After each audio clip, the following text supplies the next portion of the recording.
Korintus 5 ayat 17. 2 Korintus pasal 5 ayat 17.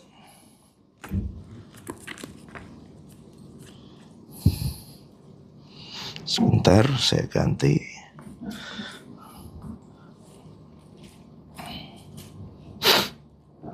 Dua Korintus 5 ayat 17. Ya, ayo. Baca bersuara dengan kuat. 2, 3.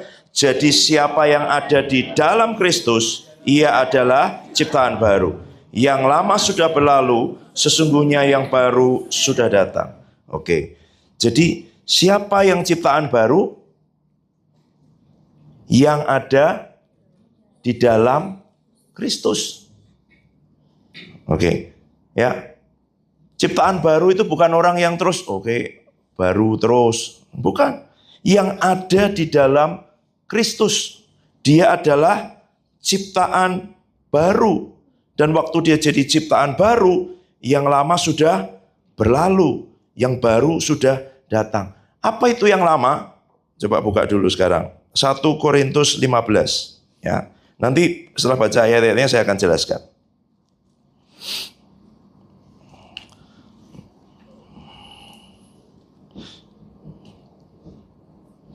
1 Korintus 15, kita baca ayat 45 sampai dengan ayat 49. Pelan-pelan ya. 1 Korintus 15, yuk 45 mulai. 2, 3, seperti ada tertulis, manusia pertama, Adam, menjadi makhluk yang hidup. Tetapi Adam yang akhir menjadi roh yang menghidupkan. Tetapi yang mula-mula datang bukanlah yang rohaniah, tetapi yang alamiah. Kemudian barulah datang yang rohaniah. Manusia pertama berasal dari debu tanah dan bersifat jasmani. Manusia kedua berasal dari surga. Makhluk-makhluk alamiah sama dengan dia yang berasal dari debu tanah, dan makhluk-makhluk surgawi sama dengan dia yang berasal dari surga. Sama seperti kita telah memakai rupa dari yang alamiah, demikian pula kita akan memakai rupa dari yang surgawi. Oke. Jadi ayat 46, yang mula-mula datang bukan yang rohani, tetapi yang alami. Baru kemudian datang yang rohani.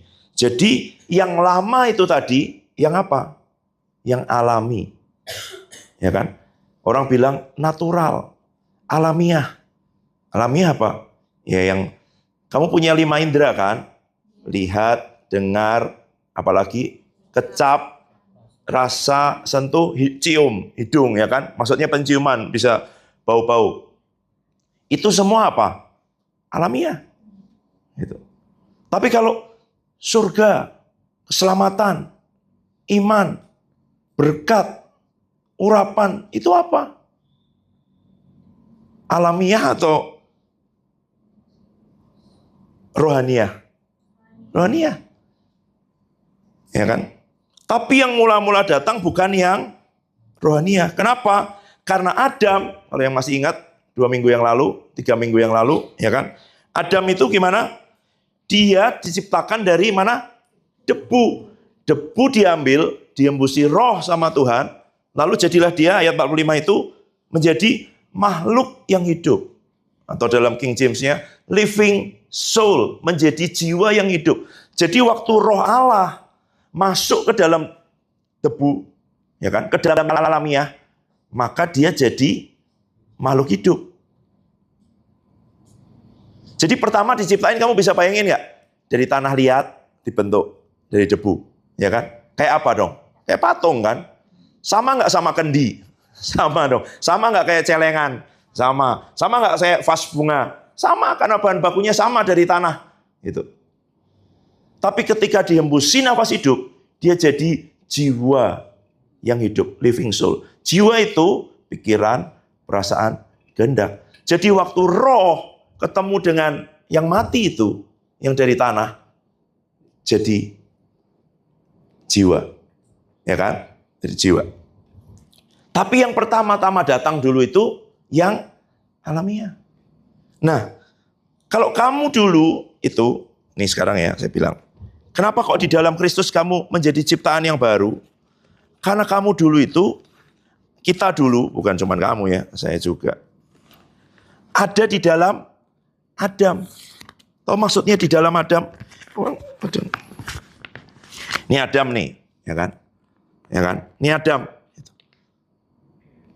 Kalau kamu di dalam Adam, saya masukin, buat yang hanya mendengar rekamannya, karena tidak ada videonya, ini map, kamu bayangkan amplop, kemudian di dalamnya saya masukkan uang. Ada yang uang receh, ada uang Rp1.000, ada uang 1 juta euro, ada 1 juta dolar, ya kan? Gitu. Pokoknya semua masuk di dalamnya, ya kan? Ini Adam nih, map ini loh. Waktu Adam jatuh dalam dosa, kamu di mana? Jatuh. Kalau Adam pergi ke dapur, kamu kemana? Di dapur. Karena ini kamu di dalamnya. Lain kali supaya lebih jelas, saya minta semua foto 3x4 lalu masukin ke sini, gitu ya. Jadi supaya kamu ngerti, ya kan? Kok aku di dalam Adam, Papi? Coba baca dulu Ibrani sekarang. Ini supaya jelas ya, supaya kamu fix saya. Ini dasar, tapi banyak orang udah belajar teologi juga. Kenapa dosa asal? Kenapa itu semua? Itu.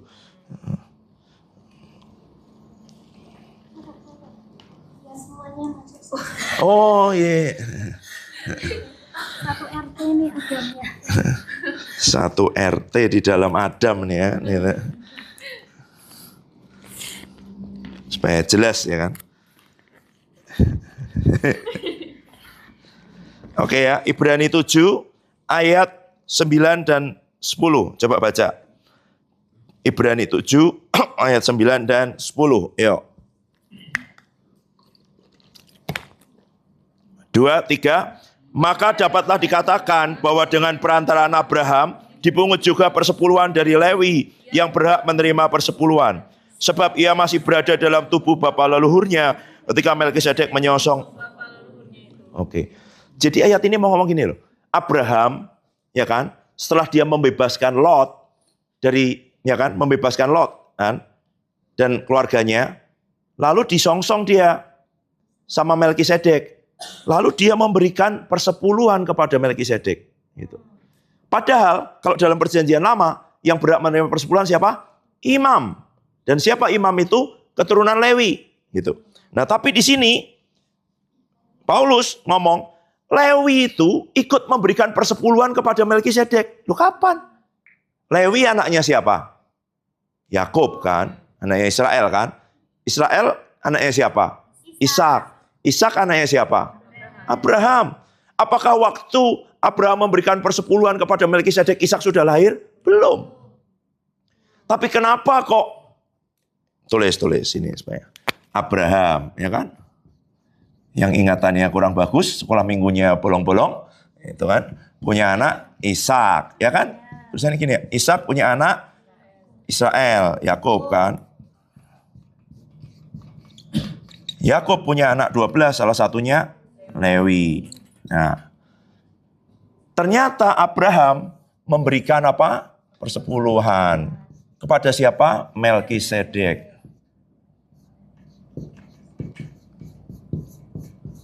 Melkisedek, raja kebenaran. Gitu ya. Gitu.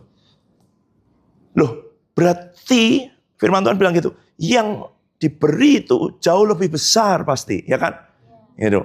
Berarti siapa? Kepada siapa Abraham memberi sebenarnya? Kristus. Gitu loh. Tapi Ibrani tadi bilang, Lewi juga ikut memberikan persepuluhan. Kapan? Karena, itu ya, ayat 10, ia masih berada dalam tubuh bapa leluhurnya, dalam tubuh Abraham, ketika Melkisedek menyongsong bapa leluhurnya itu. Jadi Lewi waktu dia belum lahir ini, dia masih ada di dalamnya.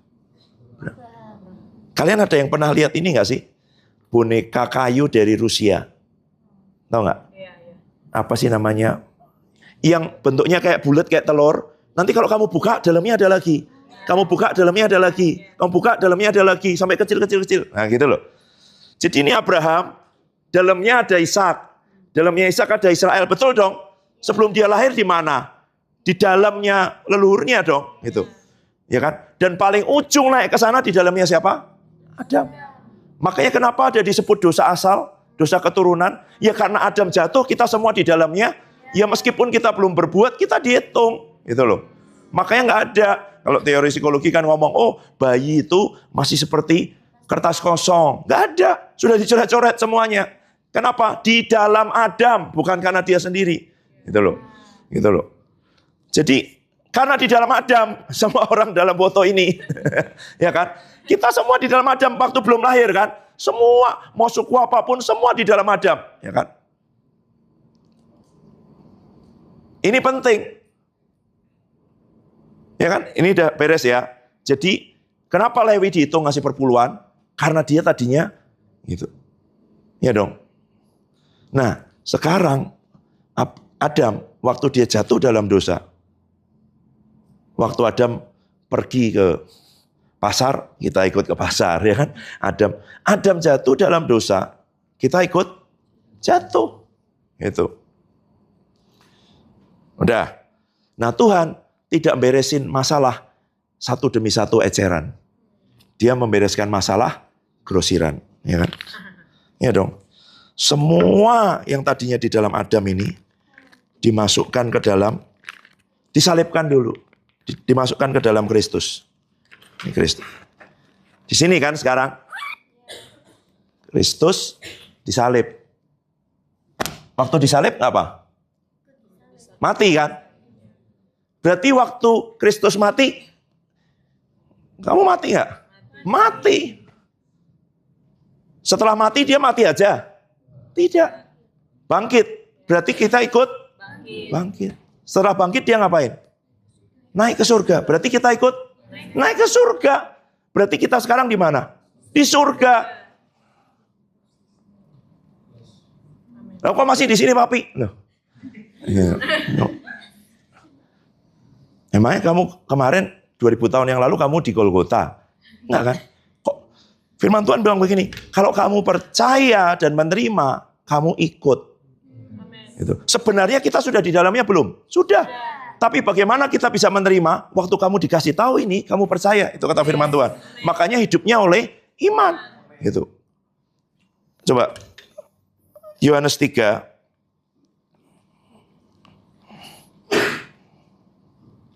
(15) mungkin ya.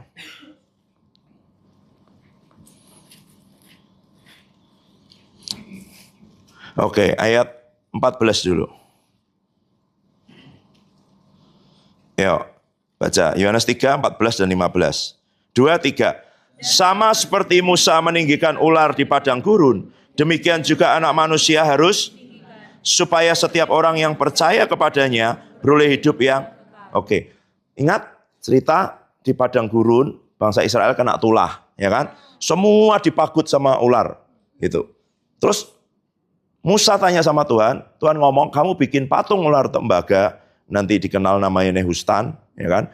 Taruh patung itu di atas, barang siapa lihat kepada patung itu, kayak jadi antidot, ya kan? Kayak jadi anti racun karena digigit itu, lalu lihat kepada ular itu jadi sembuh, betul nggak?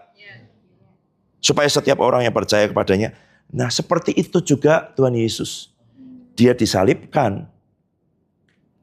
Kenapa kok dia disalibkan? Karena yang bikin gara-gara namanya Adam, manusia. Yang harus mati berarti bukan domba, bukan sapi. Bukan dong.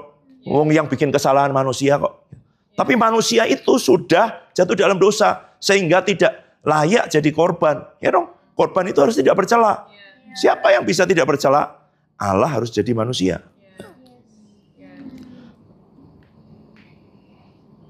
Kristologi, antropologi, ya kan, semua. Ya dong, pelan-pelan, enggak apa-apa. Karena ini akan menentukan bagaimana kamu, kalau kamu tidak lihat semua itu, meskipun kamu sudah dibayar Tuhan Yesus, kamu masih seperti orang hidup dalam perjanjian lama.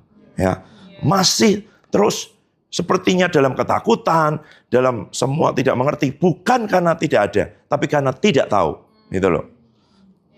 Ya, jadi gimana caranya percaya? Gimana caranya menerima?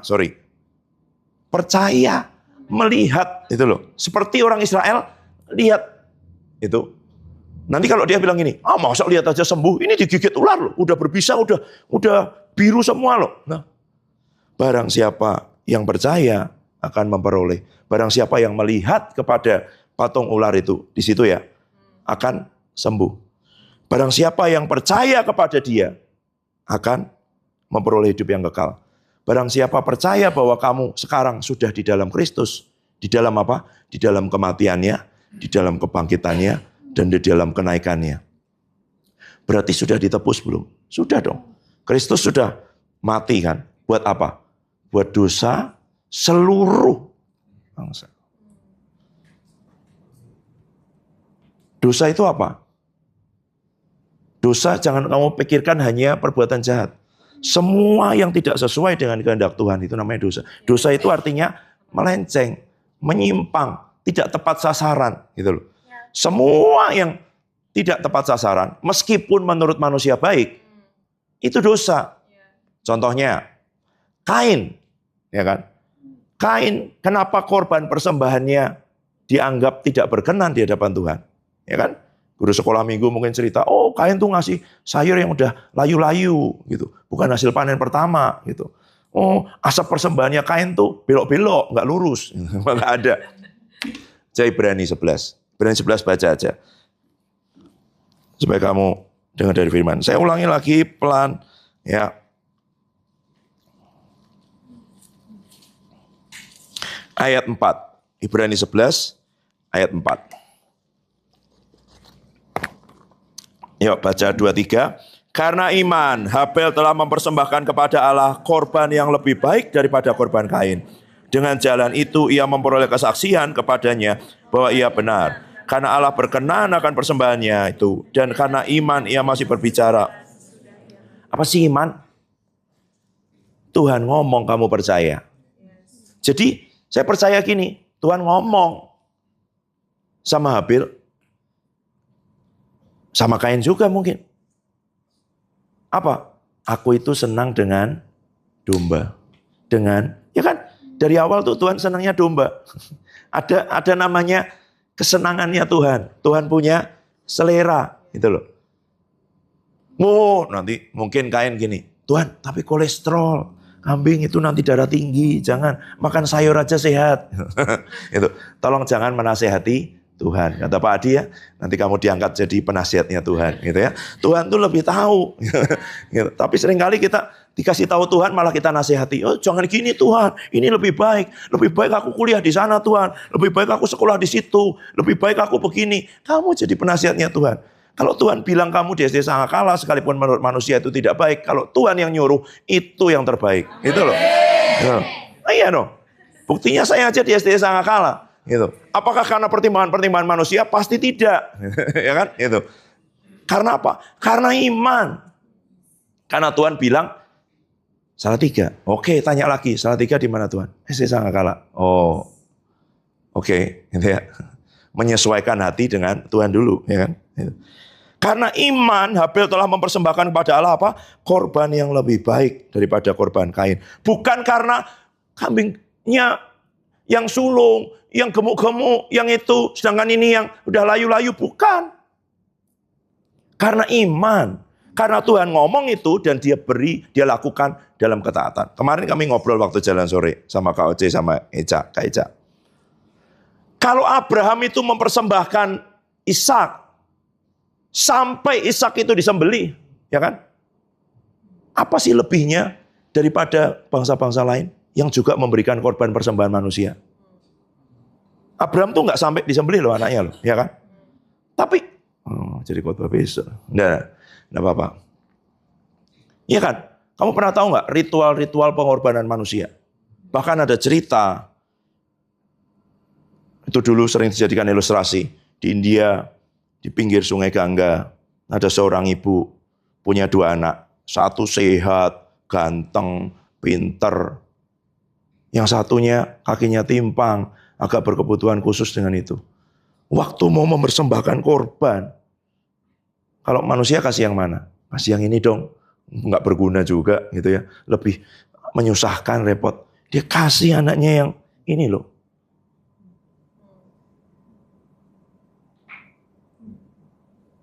Yang terbaik itu, yang pinter, yang sehat, yang nggak perlu ditolong, dia kasih.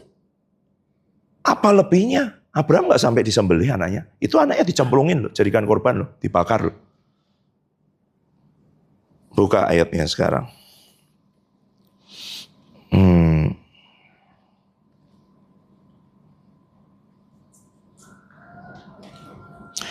Roma 14 ayat 23.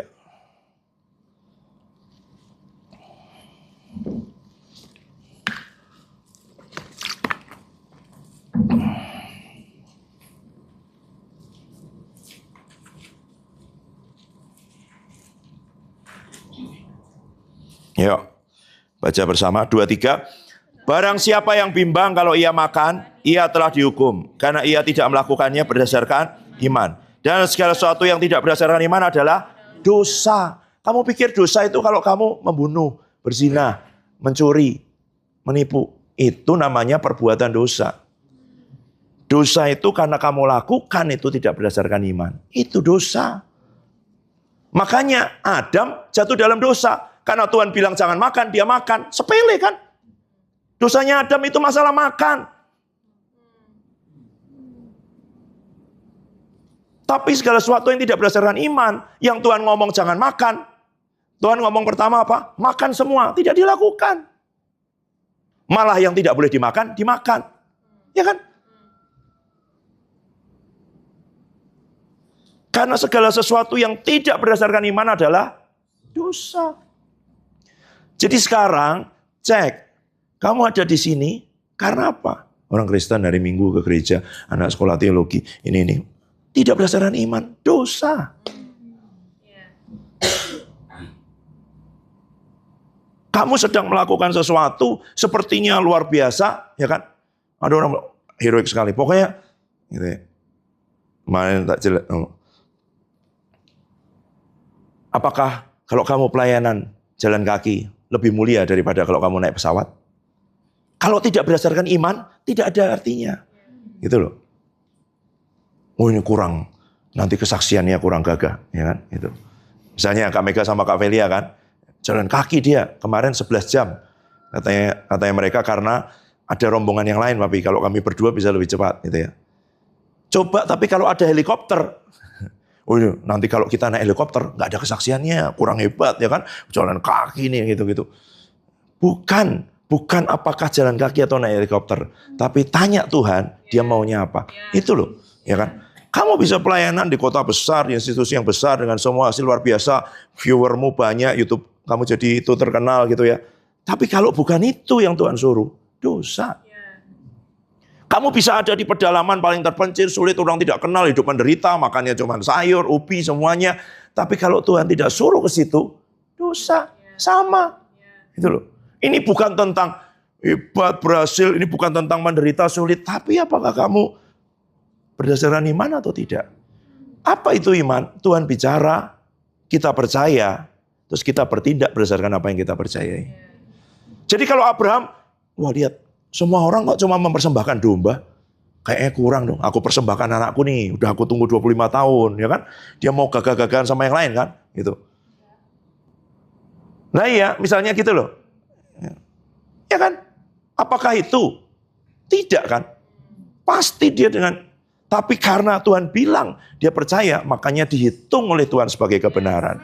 Gitu loh. Semua dasarnya sama. Kalau baca Ibrani 11, semua itu karena iman. Musa membelah Laut Merah bukan karena, masa kita nyebrang biasa-biasa aja nggak ngelewatin gini. Bukan. Karena Tuhan bilang, belah itu. Dan dia percaya, dan mereka nyebrang itu.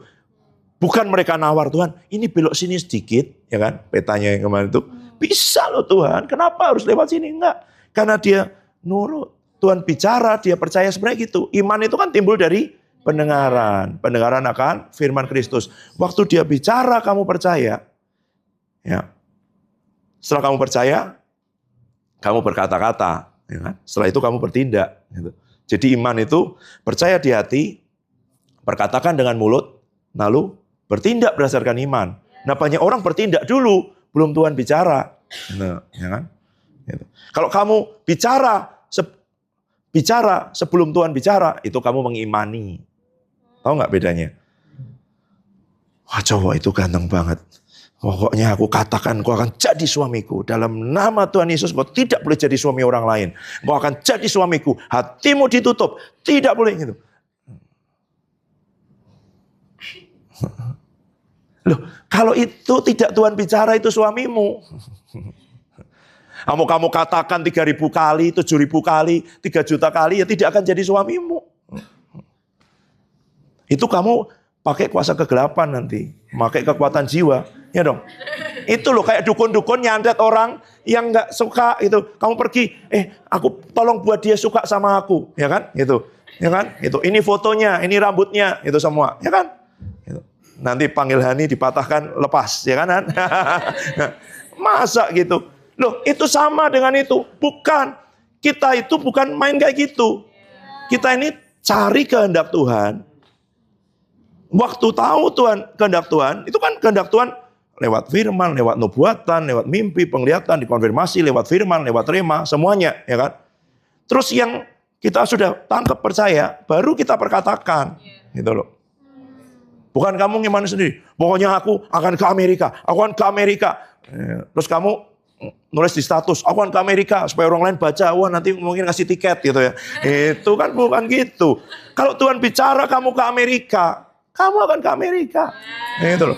Makanya yang perlu kamu cari apa? Kehendak Tuhan. Makanya firman Tuhan bilang apa? Carilah dulu kerajaan Allah dan kebenarannya. Begitu kamu dapat itu, pasti terjadi. Gitu loh. Dan sebenarnya kehendak Tuhan itu sudah ada. Ulangi lagi. Mazmur berapa? Dalam kitabmu semua tertulis. Gitu ya. Ayat berapa, Kak?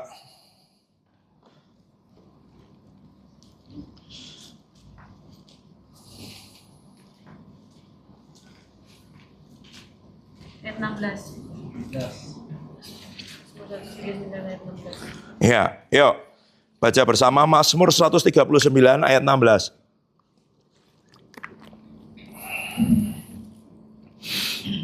Dua, tiga. Matamu melihat selagi aku bakal anak, dan dalam kitabmu semuanya tertulis hari-hari yang akan dibentuk sebelum ada satupun daripada. Jadi ada, sudah ditulis sama Tuhan. Rencananya buat hidup kita sudah ada. Ya kan? Kalau Tuhan merencanakan bahwa kamu akan ke Amerika, masa tiketnya cuma sampai ke Salatiga? Masa tiketnya cuma sampai Semarang? Masa tiketnya cuma sampai Jakarta? Enggak dong. Tiketnya akan sampai New York, akan sampai Chicago, akan sampai itu. Ya kan? Kamu tidak akan ngotot. Karena kalau Tuhan ngomong Amerika, pasti Amerika. Gitu loh. Ya kan? Kalau Tuhan ngomong India, ya India. Ya dong. Kalau Tuhan ngomong Papua New Guinea, Papua New Guinea. Percayalah. Sudah tertulis hari yang akan dibentuk sebelum ada satupun. Jadi sudah ditulis dulu. Ini ayat yang kemarin saya kasih ke grupnya kakak-kakak, tak lihat dulu. Buka lagi, bagus. Mazmur 119 ayat 89. Mazmur 119 ayat 89.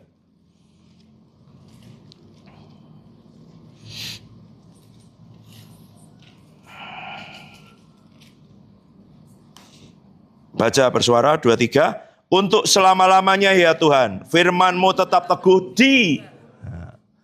Berarti tetap dia tidak berubah. Yes. Berarti pasti nggak? Pasti dong. Yang sudah tulis itu pasti nggak? Pasti. Kenapa tidak terjadi? 1, kamu belum tahu. Makanya sekarang saya kasih tahu.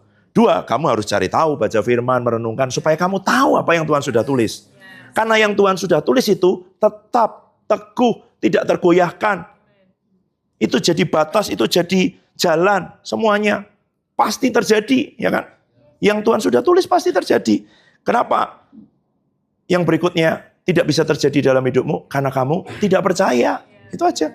Pertama kamu tidak tahu, kedua kamu tidak percaya. Tapi kalau kamu tidak tahu, tidak pernah dengar kata Roma, bagaimana kamu bisa percaya? Makanya diberitahu firman.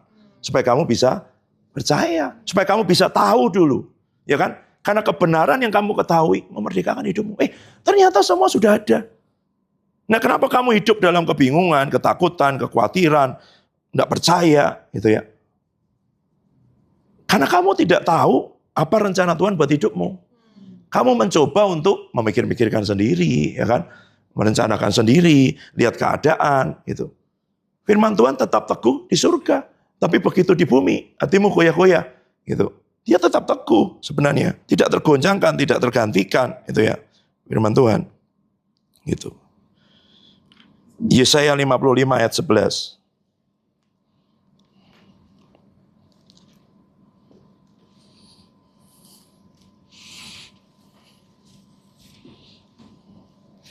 Yesaya 55 ayat 11.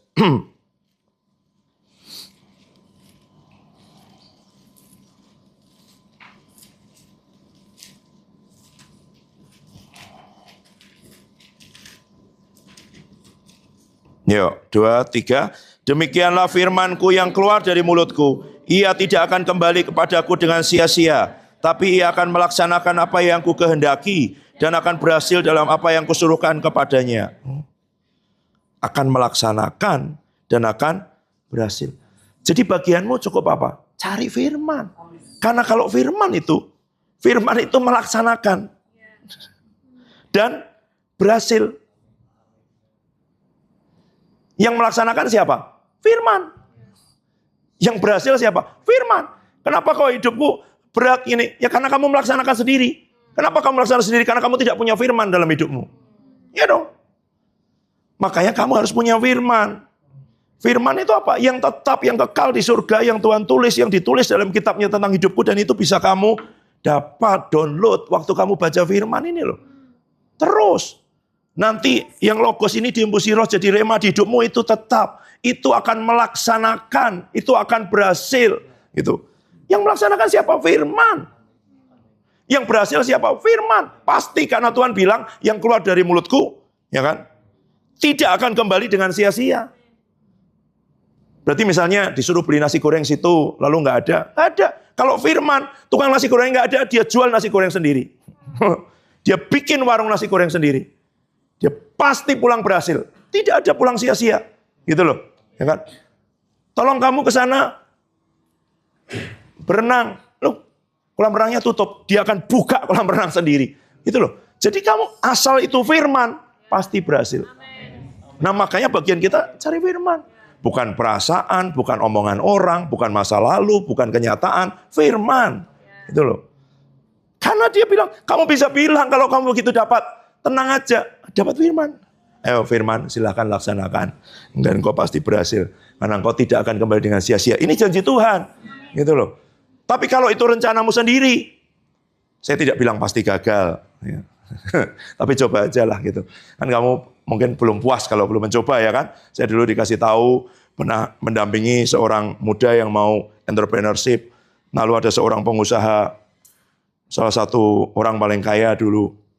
Kota Semarang dengan itu punya perusahaan yang besar dengan itu menitipkan uang kepada saya, kamu butuh berapa untuk bantuin orang-orang ini itu di sekitar 2010 berarti berapa 5 tahun yang lalu ya kan, uang sekian puluh juta dia titipkan aja gitu.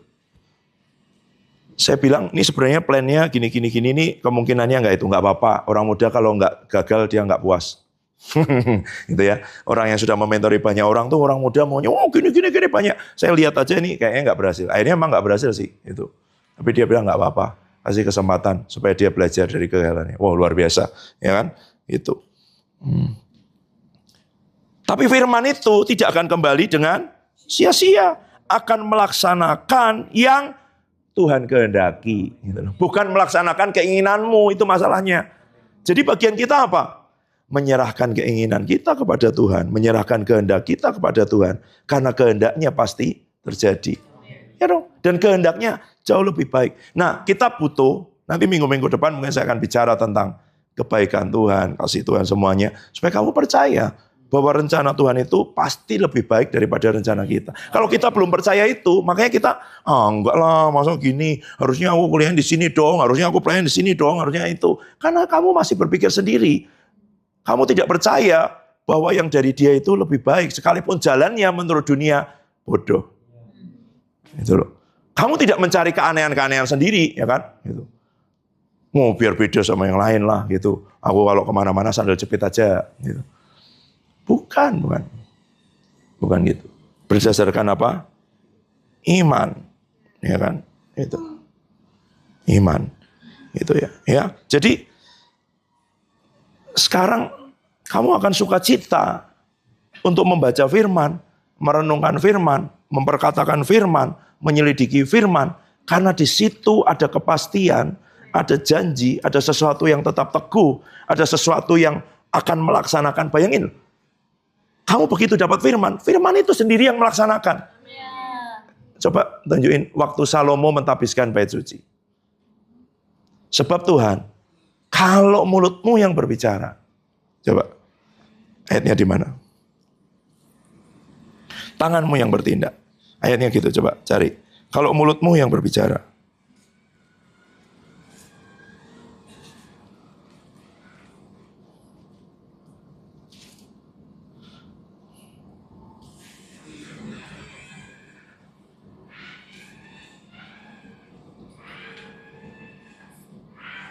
Raja-Raja 8 ayat 15. 1 Raja-Raja 8 ayat 15. Coba buka.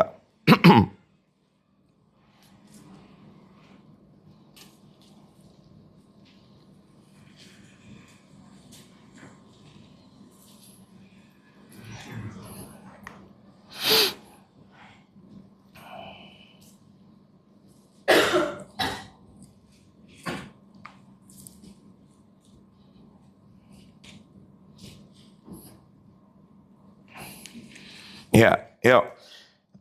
1 Raja-Raja 8 ayat 15, 23. Ia berkata,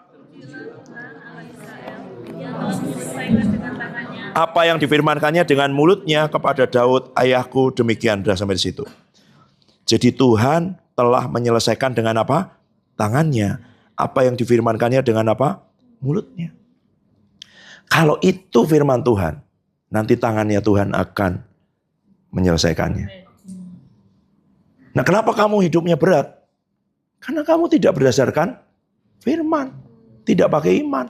Pakai pikiranmu sendiri, pakai kenyataan, pakai rencanamu, pakai kekhawatiranmu, pakai keadaan, pakai kata orang, pakai tren, ya kan? Gitu. Wah, ini kayaknya AI nih. Semua begitu-begitu. Tren.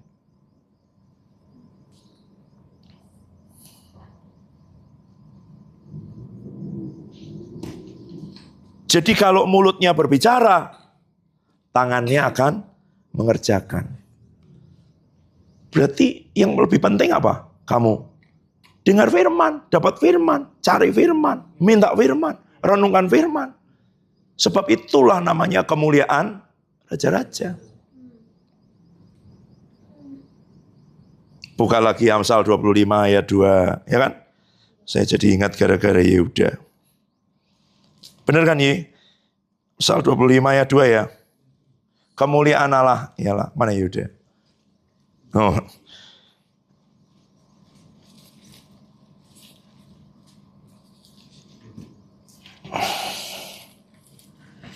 Yuk, 23. Kemuliaan Allah ialah merahasiakan sesuatu. Kemuliaan raja-raja ialah menyelidiki kabut. Menutupi firman.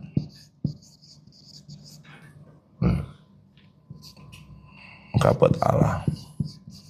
Ini terjemahan literalnya.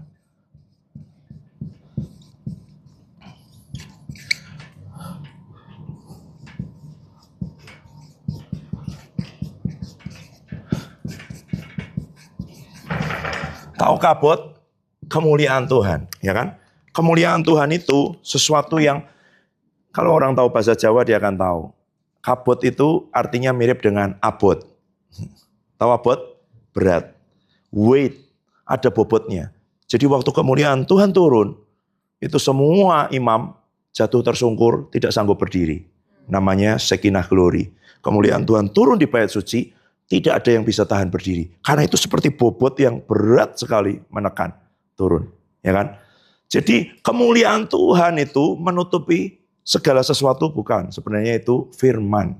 Dabar itu firman. Di bagian lain perjanjian lama diterjemahkan firman. Kabot menutupi firman. Ada kemuliaan Tuhan yang menutupi firman. Tapi kemuliaan raja-raja, raja itu, ya kan, dia akan menyelidiki, membongkar. Jadi kalau dia ditutupi dengan sesuatu yang berat, bagaimana kamu mau itu terbuka? Itu harus kamu angkat kan. Harus kamu tahan supaya bisa terbuka. Ya, kalau dia kayak pintu nutup gini, terus dia tekan, kamu tahan. Itu kemuliaan raja. Berarti ada sesuatu yang harus dipikul nggak? Ada dong. Ada sesuatu yang harus tahan, ada nggak? Ada. Seperti 4 orang yang diberi kepercayaan untuk memikul tabut. Wow, dekat sekali. Tapi itu 200 sekian kilo dipikul 4 orang dari emas murni. Berat nggak? Berat. Tapi kan kamu boleh mendekat, sangat dekat kepada kemuliaan itu. Itu. Kabutnya raja, sesuatu yang harus dipikul raja, itu adalah menyelidiki firman. Mau carikan ayatnya, Musa dipesani Tuhan atau memberi pesan pada bangsa Israel. Pokoknya nanti kalau kamu punya raja, di sampingnya harus ada Taurat. Itu. Ulangan mungkin ya.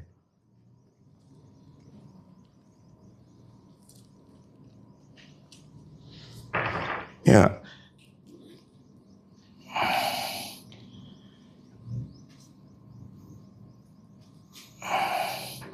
Taurat ini harus ada di sampingnya.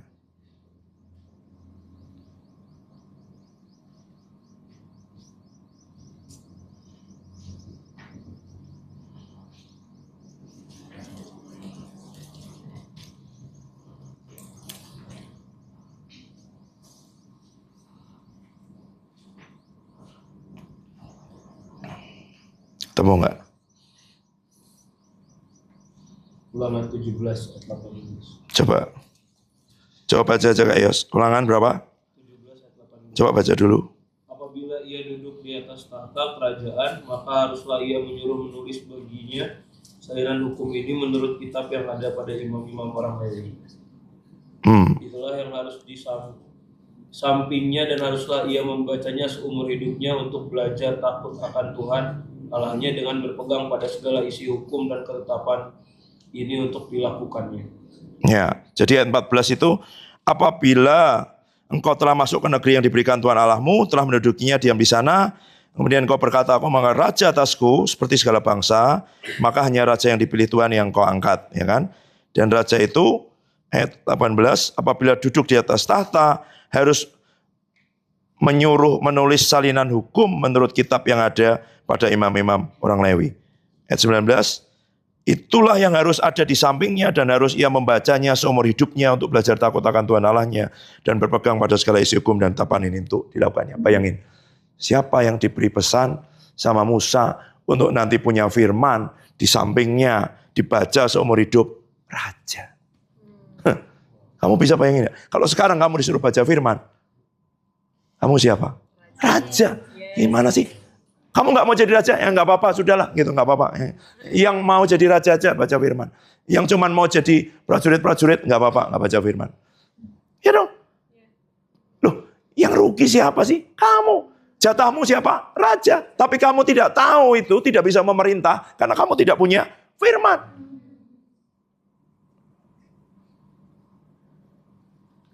Di antara 2 juta manusia yang dikasih pesan harus ada firman di sampingnya, harus dibaca seumur hidupnya, raja. Makanya ini kemuliaan raja. Kalau orang lain cuma menyelidiki firman seminggu sekali merenungkan firman, ya biar aja. Gitu. Mungkin bupati dia, ya kan? Gitu. Kamu raja, gitu loh. Gitu. Camat mungkin dia, RT, ya kan?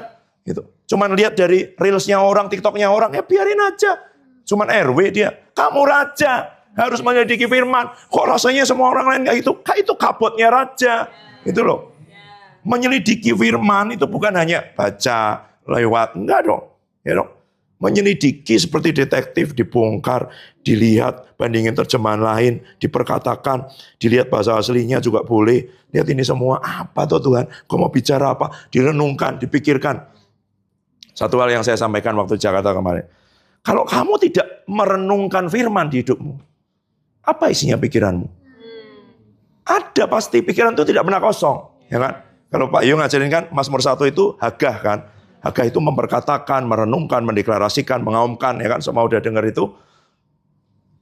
Begitu kamu tidak merenungkan firman, tidak memperkatakan firman, kamu sedang merenungkan apa? Ketakutan, kekhawatiran, ya kan, masa depan, masa lalu. Ini selalu ada isinya. Makanya disuruh merenungkan firman. Karena yang kamu renungkan, Amsal berapa sih itu? Bahasa Indonesianya nggak terlalu jelas. As a man think, so is he. Gitu.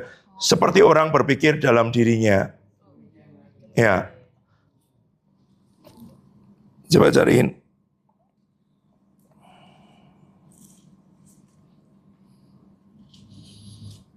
Amsal 23 ayat 7.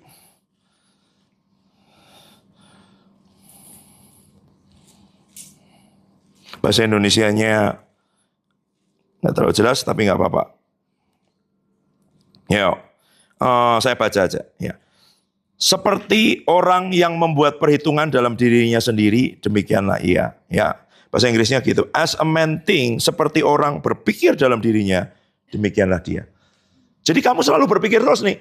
Pikiranmu apa? Masa lalu, masa depan, ya kan? Kamu ada di sini juga mikir, duh nanti sore Rida masak apa ya? Gitu-gitu ya. Wah nasinya kok tadi gitu-gitu. Ada aja selalu di pikiran ini, pasti ada. Gitu. Kenapa? Saya pernah duduk berjam-jam dalam waktu yang lama setiap hari. Karena dulu belajar itu ya. Coba kamu tenang, diam. Semua ini pikiran seliweran terus. Nanti kalau kamu semakin tenang, tiba-tiba seluruh bagian tubuhmu itu terasa gatal. Percayalah, kamu coba. Telapak kaki, pantat, mana yang tadinya nggak gatal, tiba-tiba ketek, gatal, semua gatal. Padahal tadinya nggak. Kenapa? Karena kamu mulai menenangkan, meneduhkan ritmemu. Jadi kamu kan jalan, sibuk ya kan, nggak terasa. Ada nggak rasa gatal? Ada. Tapi karena kamu begitu sibuk, kamu nggak terasa. Pikiran ini macam-macam. Gitu. Begitu kamu duduk langsung, oh iya. Nanti kamu coba renungkan firman. Nanti cuma berapa menit, dia udah ganti itu. Ya kan? Coba aja kamu renungkan firman terus, perkatakan gitu ya. Gitu. Perkatakan firman, apa misalnya? Sebab orang benar hidup karena percaya, bukan karena melihat. Orang benar hidup karena percaya, bukan karena orang benar. Duh, kok kirimanku belum datang. Nah, udah ganti itu. Gitu. Nah, itu perlu dilatih. Karena semakin lama kamu merenungkan firman, itu tuh gangguannya bukannya tidak ada. Tapi semakin cepat kamu sadar bahwa sedang ada gangguan. Gitu loh. Dan kamu semakin cepat balik ke firman. Gitu loh. Makanya siang dan malam, renungkan firman itu siang dan malam. Raja itu tadi apa? Seumur hidupnya kan, gitu ya.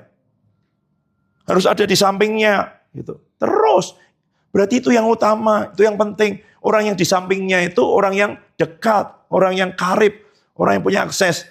Raja itu, Raja Israel punya di sampingnya bukan panglima, bukan perdana menteri, bukan.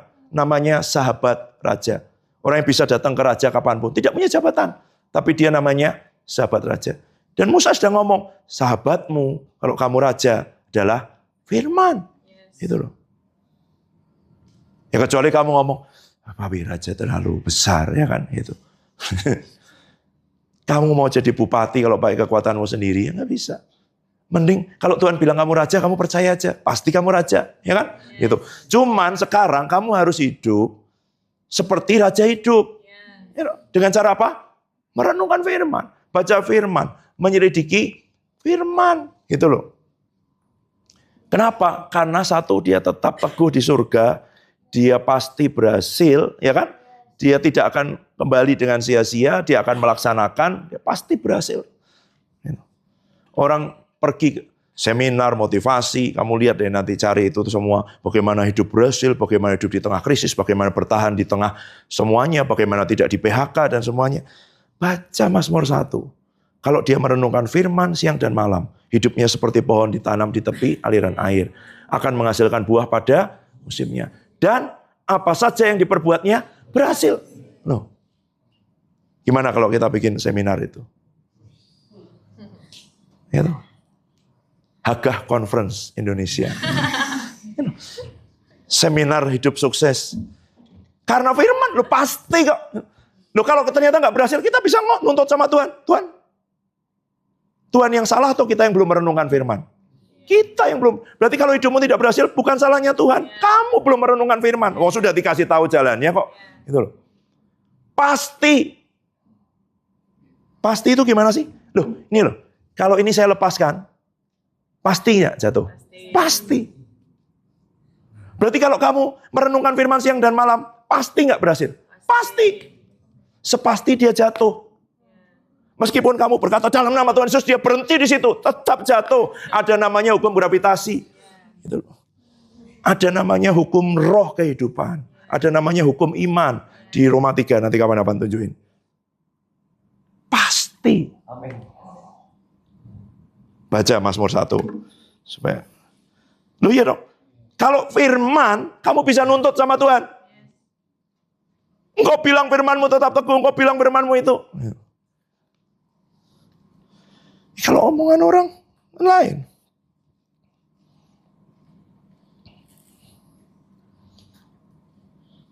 Mazmur 1 ayat 3. Yuk baca bersama.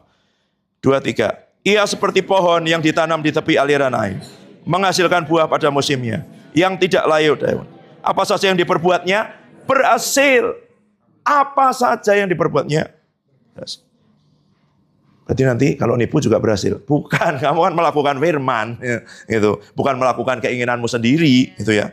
Kalau orang motivasi itu kan orang kepingin berhasil apa yang dia pengen kan. Pengen cita-citanya berhasil, pengen ambisinya berhasil, pengen kesenangannya berhasil. Bukan. Kalau kamu hidup mencari firman, firman itu pasti kehendak Tuhan. Dan kehendak Tuhan pasti terjadi. Kenapa? Yang menjamin Tuhan, gitu loh. Gitu. Kalau keinginanmu, kamu berjuang. Gimana supaya berhasil? Nah masalahnya, kamu belum percaya bahwa kehendak Tuhan lebih baik, lebih tinggi, lebih sempurna daripada keinginanmu. Itu aja. Makanya kamu bergumul. Ya kan? Gitu. Bergumul itu belum percaya bahwa kehendak Tuhan lebih baik. Kamu masih maksa kepingin keinginanmu yang terjadi. Gitu loh. Gitu. Terus kamu perkatakan keinginanmu. Kamu deklarasi sendiri, itu namanya mengimani. Gitu. Tidak ada dasarnya. Gitu loh. Karena dasarnya harus firman.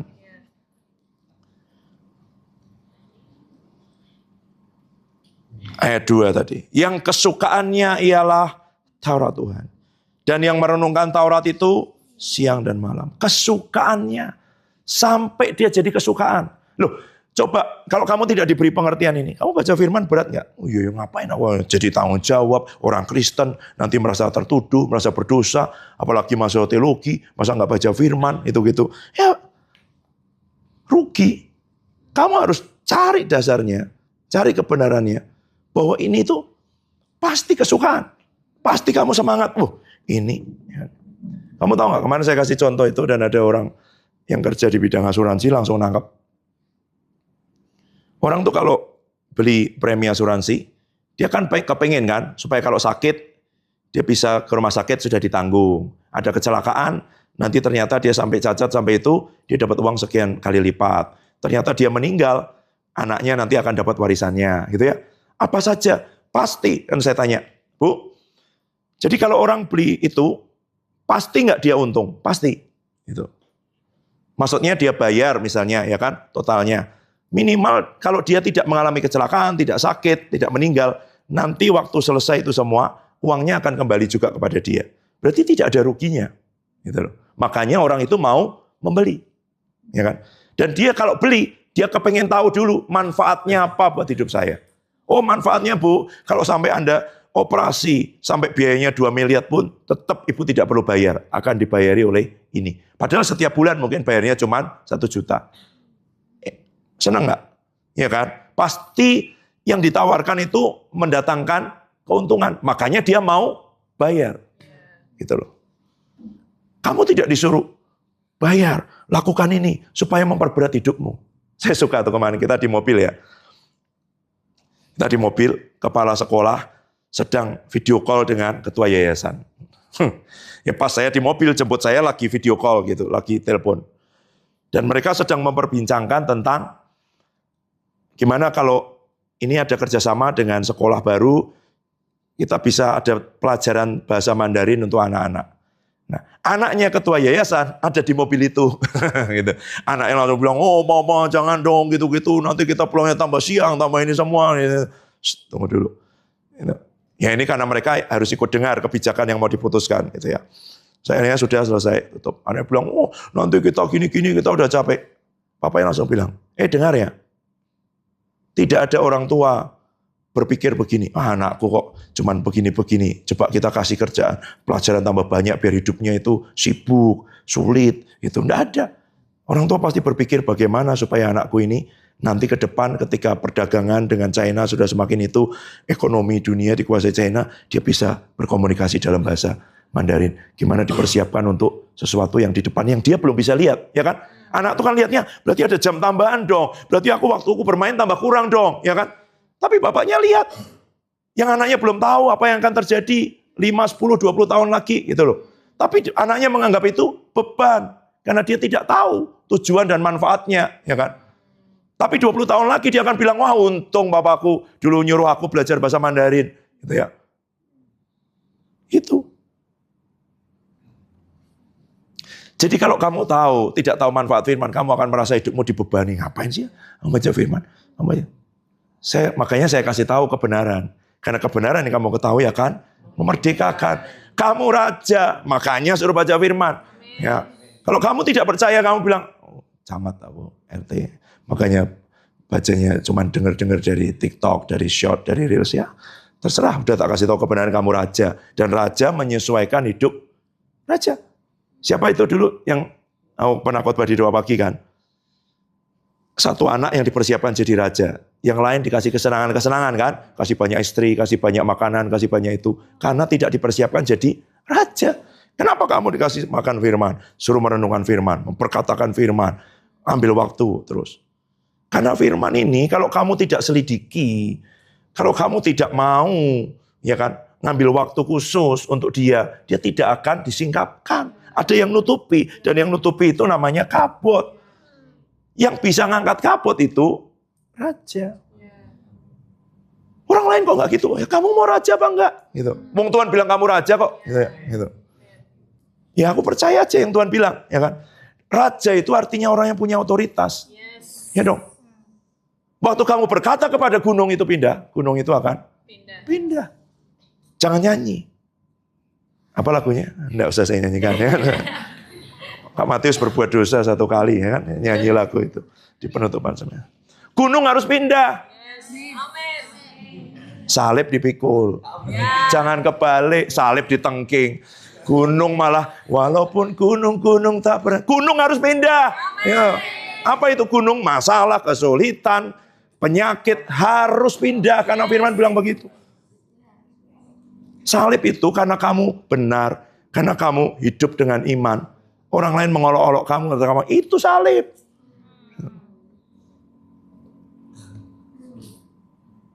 Ya dong. Salib itu di mana Kak? Oce tolong dibaca kemarin, Papi tanya 1 Petrus ya, 1 Petrus ya. Kamu menderita karena bukan karena berbuat dosa. Ya 1 Petrus 3 coba.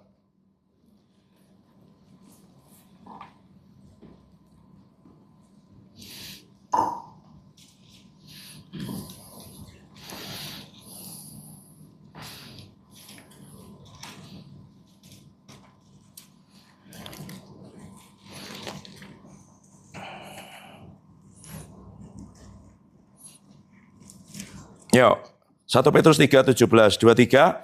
Sebab lebih baik menderita karena berbuat baik jika hal itu dikehendaki Allah, daripada menderita karena berbuat, tapi jangan cari penderitaan, tidak perlu, kata Pak Adi. Ya kan? Gitu. Jadi kalau karena kamu berbuat baik, karena kamu hidup dengan iman, orang lain tidak bisa paham, ya kan? Kenapa kamu ada di sini? Kenapa kamu menjalani apa yang kamu jalani? Harusnya karena Tuhan bicara, Tuhan panggil kamu. Mungkin dulu tidak lewat firman yang jelas, tapi lewat keadaan, lewat jalan-jalan ditutup.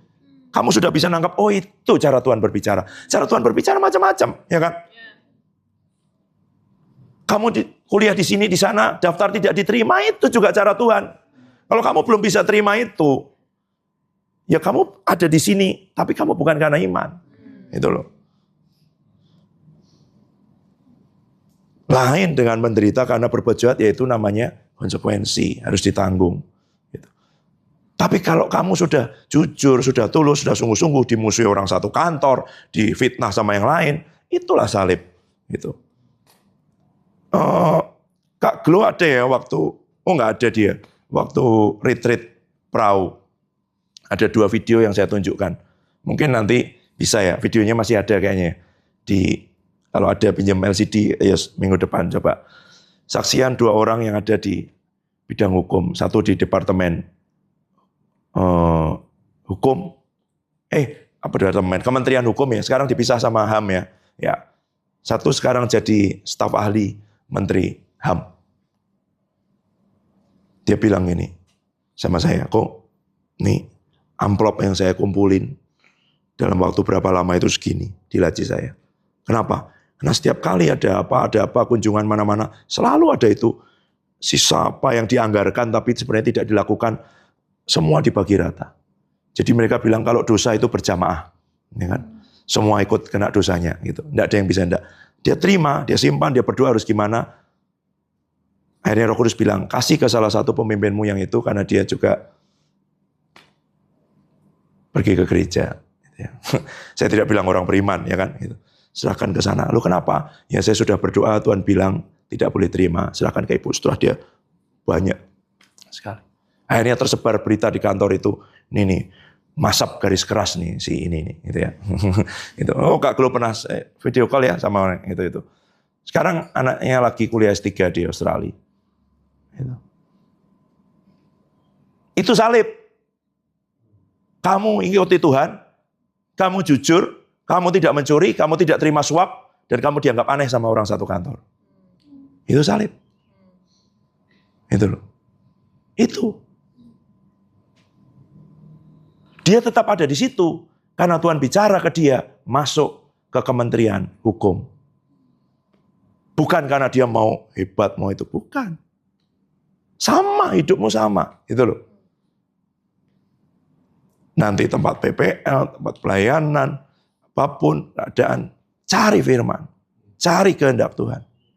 Datang firman akan melaksanakan. Berhasil. Ya kan? Terus. Pasti.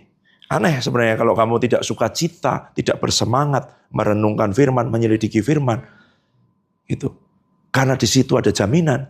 Di situ ada kepastian. Di situ ada keberhasilan. Semuanya. Kalau kamu tidak berhasil, bukan salahnya Tuhan. Kenapa? Karena kamu tidak mengambil apa yang sudah disediakan bagimu.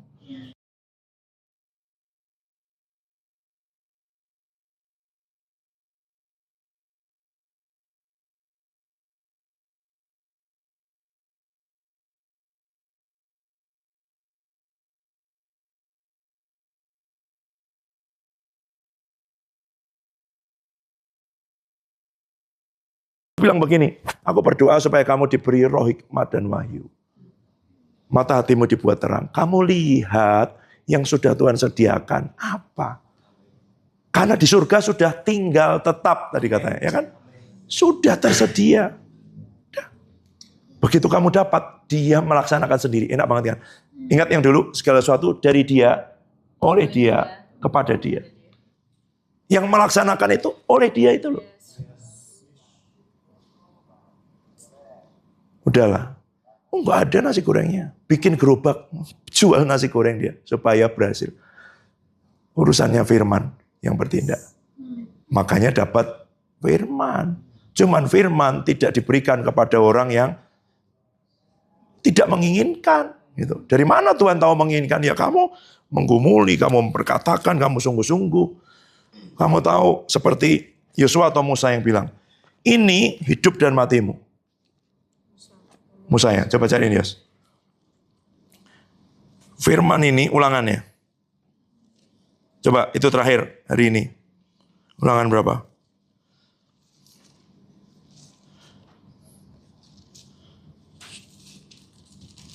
Hidupmu dan matimu atau hidup dan matimu. Kira-kira gitulah bunyinya.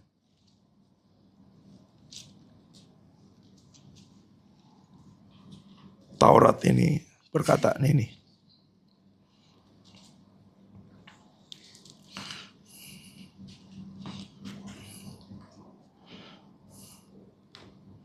Tiga dua ayat 47. Baca bersama 2-3.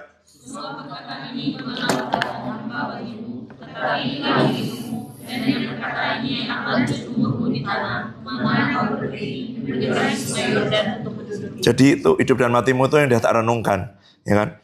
Perkataan ini bukan hampa, bukan cuman kata-kata, bukan cuman kalimat, suara didengar pakai telinga, bukan. Itulah hidupmu. Berarti kalau kamu nggak punya firman ini, mati. Makanya itu aku ingatnya, itulah hidup dan matimu. Itu. Jadi kalau nggak punya firman, ya mati. Itu hidupmu itu firman. Dengan perkataan ini akan lanjut umurmu. Loh kalau itu cuma kata-kata, kamu bisa mungkin, wow, senang, ya kan, termotivasi. Tapi kalau itu firman, itulah hidupmu. Dengan perkataan ini akan lanjut umurmu di tanah kemana kamu pergi. Gitu. Loh, memangnya motivasi bisa bikin orang panjang umur? Nggak bisa. Firman. Ya. Perkataan ini bukan perkataan hampa, tetapi itulah hidupmu. Ya. Kalau udah dikasih tahu bahwa kamu raja, itu semua kamu tetap gak merenungkan firman. Tuhan, sudah aku sampaikan apa yang harus aku sampaikan. Gitu ya. Darahmu tidak tertanggung kepadaku. Gitu ya. Kalau ternyata kamu cuma jadi RT berarti salahmu sendiri. Ya. Berarti bukan firman tidak berhasil, kamu tidak merenungkan firman. Kamu tidak dapat firman. Kamu tidak hidup berdasar firman. Karena firman bilang berhasil. Raja. Punya otoritas, memerintah di atas muka bumi, berkuasa, artinya segala kuasa tunduk di bawah kakimu. Penyakit, kelemahan, keadaan tidak mempengaruhi hidupmu. Kamu yang berbicara kepada keadaan, apa yang harus terjadi, bukan keadaan mendikte hidupmu, bukan kenyataan mendikte hidupmu, bukan masa lalu mendikte hidupmu. Itu namanya raja, punya otoritas dalam hidupnya. Mengusir, berkata kepada gunung, tercampaklah, dan memikul salib. Jangan salah, semua ditengking nanti ternyata salib, ya kan? Itu. Minta karunia membedakan roh. Mana gunung, mana salib, ya kan? Itu. Ayo kita berdoa. Perjamuan. Coba dengar dulu, lakukan dengan iman. Firman Tuhan bilang apa? Barang siapa makan tubuhku dan minum darahku, dia tidak akan mati lagi. Kalau kamu tidak lakukan dengan iman, ini cuma roti biasa, cuma anggur biasa. Ada roti lebih enak, ada anggur lebih enak di luar sana, ya kan? Gitu. Jadi kalau kamu tidak lakukan dengan iman, percaya bahwa ini tubuh Tuhan, dipecahkan buat hidupku.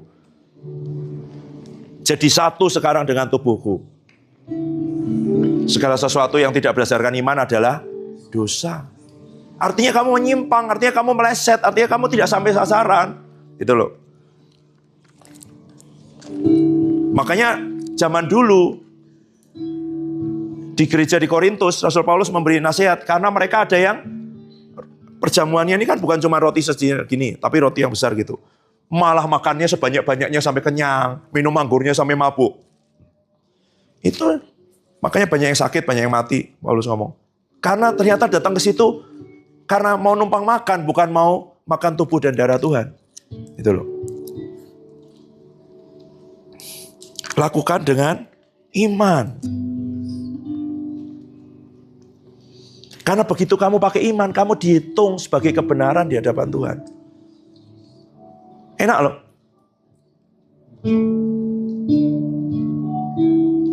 Bagian kita apa? Percaya.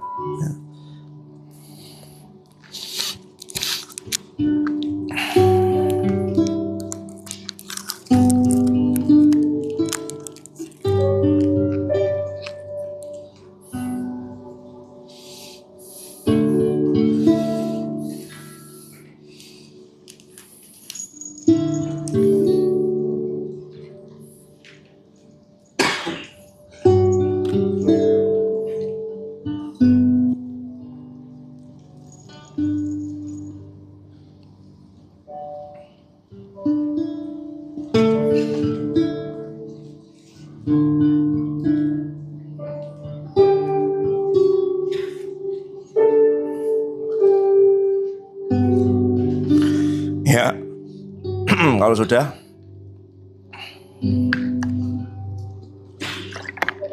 saya baca. Oke, saya tunggu.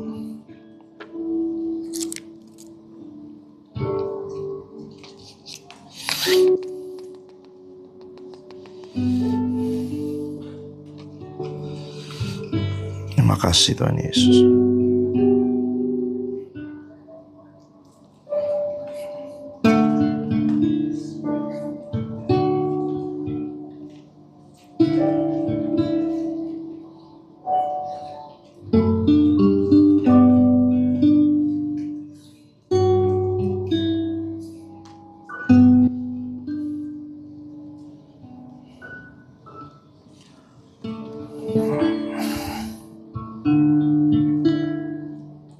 Masih.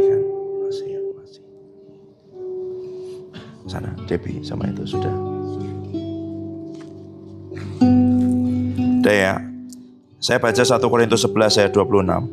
Sebab setiap kali kamu makan roti ini dan minum cawan ini, kamu memberitakan kematian Tuhan sampai ia datang. Ayat 27. Jadi barang siapa dengan cara yang tidak layak makan roti atau minum cawan Tuhan, ia berdosa terhadap tubuh dan darah Tuhan. Karena itu, hendaklah tiap-tiap orang menguji dirinya sendiri, dan baru setelah itu ia makan roti dan minum dari cawan itu. Karena, ayat 29, barang siapa makan dan minum tanpa mengakui tubuh Tuhan, ia mendatangkan hukuman atas dirinya. Sebab itu banyak di antara kamu yang lemah dan sakit dan tidak sedikit yang meninggal. Kalau kita menguji diri kita sendiri, hukuman tidak menimpa kita. Kenapa? Karena kalau kita makan, kita sedang memberitakan, mendeklarasikan kematian Tuhan. Apa artinya kematian Tuhan?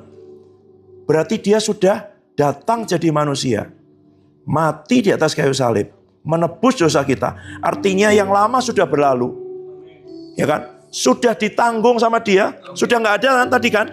Sudah di dalam sini loh, sudah di dalam Kristus.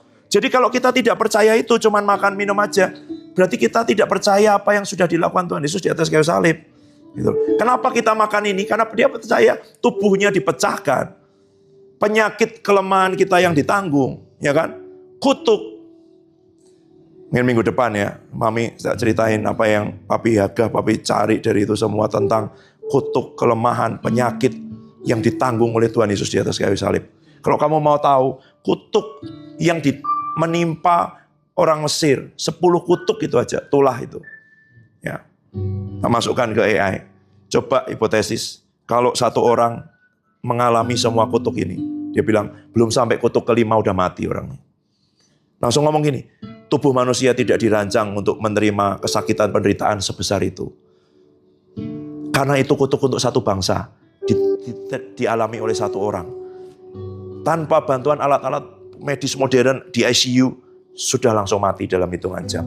Bayangin. Yang dia tanggung bukan hanya kutuk satu bangsa, satu dunia. Jadi kalau kita makan ya, pokoknya orang Kristen makan itu, dosa. Harus tahu apa yang Tuhan Yesus sudah kerjakan buat kita. Itu bukan cuman, saya suka sekali satu orang. Dulu saya bayangin Passion of the Christ, oh terlalu ini enggak. Passion of the Christ itu masih versi yang soft, yang lembut, yang disensor dari apa yang hancur, remuk. Bayangin, semua penyakit, semua kutuk, semua kelemahan, ya, ada kankernya, ada AIDS-nya, ada radangnya, ada tumor otaknya, ada apa lagi? Ada COVID-nya. Semua jadi satu pada saat bersamaan. Ada demam berdarahnya, ada malarianya, ada rematiknya. Semua jadi satu di atas kayu salib itu.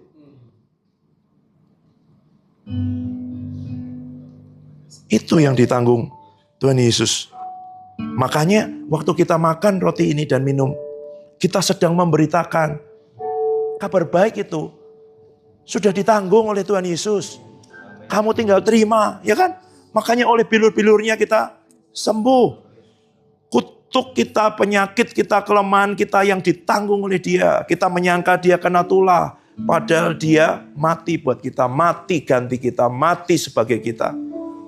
Supaya kita tidak perlu mati. Supaya kita bisa menikmati hidup. Bahkan sekarang kita ada bersama dengan dia surga, duduk memerintah. Nanti minggu depan lagi dilanjutkan. Ya. Lakukan dengan iman bahwa ini tubuh Tuhan sudah dipecahkan buat kita.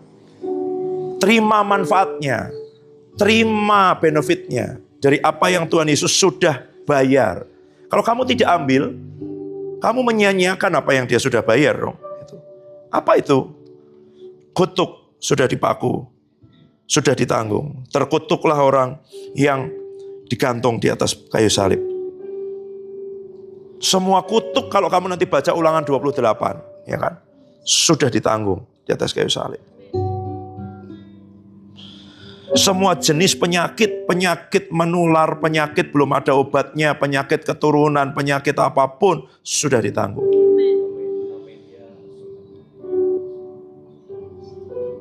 Termasuk kemiskinan. Pencuri datang untuk mencuri, membunuh, membinasakan. Tetapi Tuhan Yesus berkata, aku datang supaya kamu punya hidup. Dan punya hidup dalam segala kelimpahannya. Dia kaya rela jadi miskin supaya kamu yang miskin jadi kaya. Dia yang punya surga, yang tinggal di surga tidak perlu datang ke bumi untuk nanti naik ke surga lagi. Dia sudah di sana. Tapi dia datang ke sini supaya nanti waktu dia naik ke surga, dia naik sebagai kita. Ya dong. Sekarang siapa yang duduk di sebelah kanan Bapa? Aku dan kamu, kita. Kalau Tuhan Yesus dari dulu dia di sana. Kenapa kok dia datang ke dunia, turun jadi manusia, supaya manusia dibawa naik ke surga? Bukan buat dia, buat kita dia melakukan itu semua.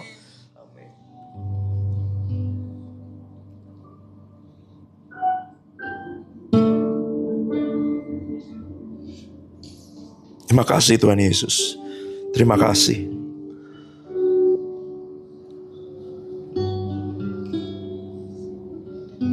Hidup kami yang lama sudah selesai di atas kayu salib. Sudah selesai. Sudah berlalu. Sudah dikubur. Yang masih ada ini, daging ini hanya apa? Yang menunggu saatnya dimuliakan, kemuliaan.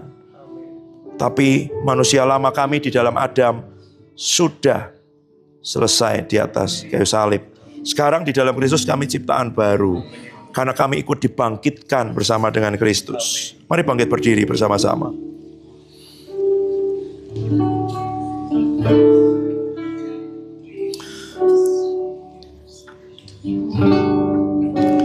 Sebab apa yang telah kuteruskan kepadamu telah aku terima dari Tuhan, yaitu bahwa Tuhan Yesus pada malam waktu ia diserahkan mengambil roti, dan sesudah itu ia mengucap syukur atasnya. Ia memecah-mecahkannya dan berkata, inilah tubuhku yang diserahkan bagi kamu. Perbuatlah ini menjadi peringatan akan aku. Tuhan, kami makan roti ini. Kami percaya ini tubuhmu yang dipecahkan buat kami. Sehingga dengan demikian kami terima kesembuhan. Kami terima kemenangan. Kami terima kebebasan dari kutuk. Kami terima semua kekayaan-Mu dalam hidup kami. Dalam nama Tuhan Yesus.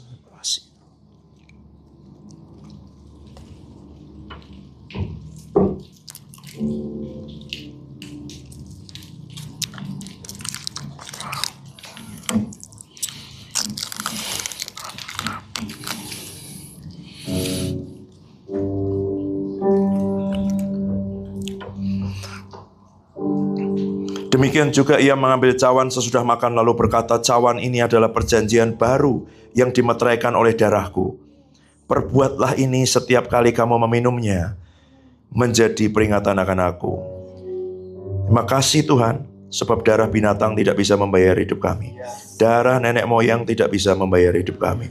Tapi darah anak domba Allah, darah Kristus yang dicurahkan buat kehidupan kami. Jadi meterai dari perjanjian yang baru, perjanjian yang lebih kuat, sebab disahkan oleh darah dan sudah dibawa masuk ke tahta Allah satu kali untuk selamanya, sehingga pintu tabir itu sudah terbelah. Akses untuk masuk ke ruang Maha Kudus, akses untuk bertemu dengan Bapa sudah terbuka buat kehidupan kami. Akses ke pohon kehidupan sudah terbuka, bukan dengan kebenaran kami, tapi dengan darah Tuhan Yesus yang sudah membayarnya buat kehidupan kami. Dan itu jadi meterai yang tidak bisa diganggu, tidak bisa digugat, yang kekal selamanya dalam kehidupan kami. Kami meminumnya dengan iman di dalam nama Tuhan Yesus. Christ is enough for me. Is enough for me. Christ is enough for me. Everything I is in you.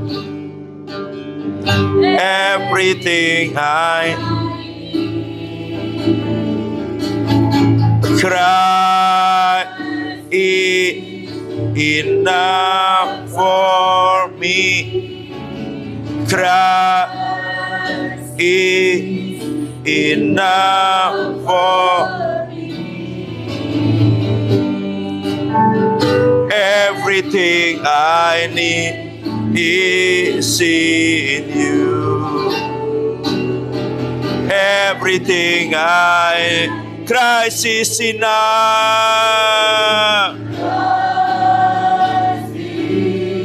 Enough for me. Amin. Christ is enough for me. Everything I need is in you. Everything I have decided to follow Jesus. No turning back. No turning back. I have decided to follow Jesus. No turning back. No turning. The cross before me. Cross before me. The world behind me. No turning back. No turning back. The cross before me. Before the world behind me. No turning back. No turning. Christ is enough for me. Christ is enough for me. Christ is enough for me. Everything I need is in you. Everything Christ is enough. Christ is enough for me. Christ is enough for me. Everything I need is in you. Everything Christ is enough. Christ is enough for me. Christ is enough for me. Everything I need is in you. Everything I need, oh, Christ is enough for me. Enough for me. Everything I need is in you. Everything I need, Christ is enough. enough for me. Christ enough for me. Everything I need is in you. Everything I need, everything I need. Everything I need is in you. Everything I need is in you. Everything I need is in you. Everything I need. Everything I need is in you. Yes, Lord. Everything I need.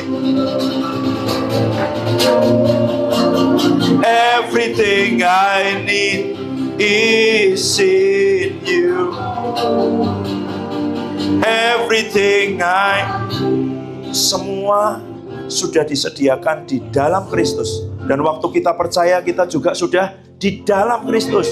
Berarti semuanya sudah ada, sudah tersedia. Dan Kristus itu sekarang juga diam di dalammu dan di dalamku. Berarti semua yang disediakan itu sekarang ada di mana? Di dalammu dan di dalamku. Everything I need is in you, Lord. Christ is enough and more than enough. Kristus itu cukup. Kamu gak perlu yang lain. Kekristenan itu bukan eceran. Oh perlu ini. Enggak, semua dijadikan satu di dalam Kristus. Nama semua yang ada di perjanjian lama, semua bisa kamu kenal di dalam nama Tuhan Yesus. Semua dijadikan satu. Dan itu diberikan kepadamu. Tidak diberikan kepada semua orang. Kepada yang percaya.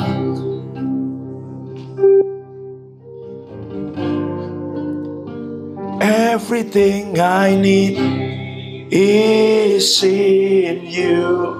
Amen.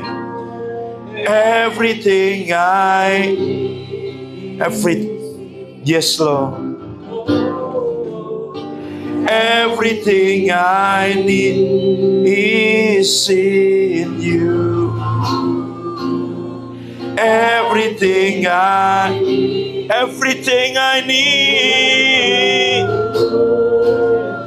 Everything I need is in you. Kami mau berkata, Kristus cukup buat kami, bahkan lebih dari cukup. Christ is enough. Christ is enough for me. Christ is enough for me. Everything I need is in you. Everything I need. Everything I need is in you. Everything I need. Everything I need is in you. Everything I need. Everything I need. Everything I need is in you. Everything I need. Everything I need. Everything I need is in you. Everything I need. Everything I need. Everything I need is in you. Everything I need segala sesuatu dari Dia, oleh Dia, dan kepada Dia. Kalau Dia melakukan semuanya, dan kalau kita tahu bahwa Dia yang melakukan semuanya, langsung keluar dari mulutmu ucapan syukur. Terima kasih, Engkau baik, ya kan?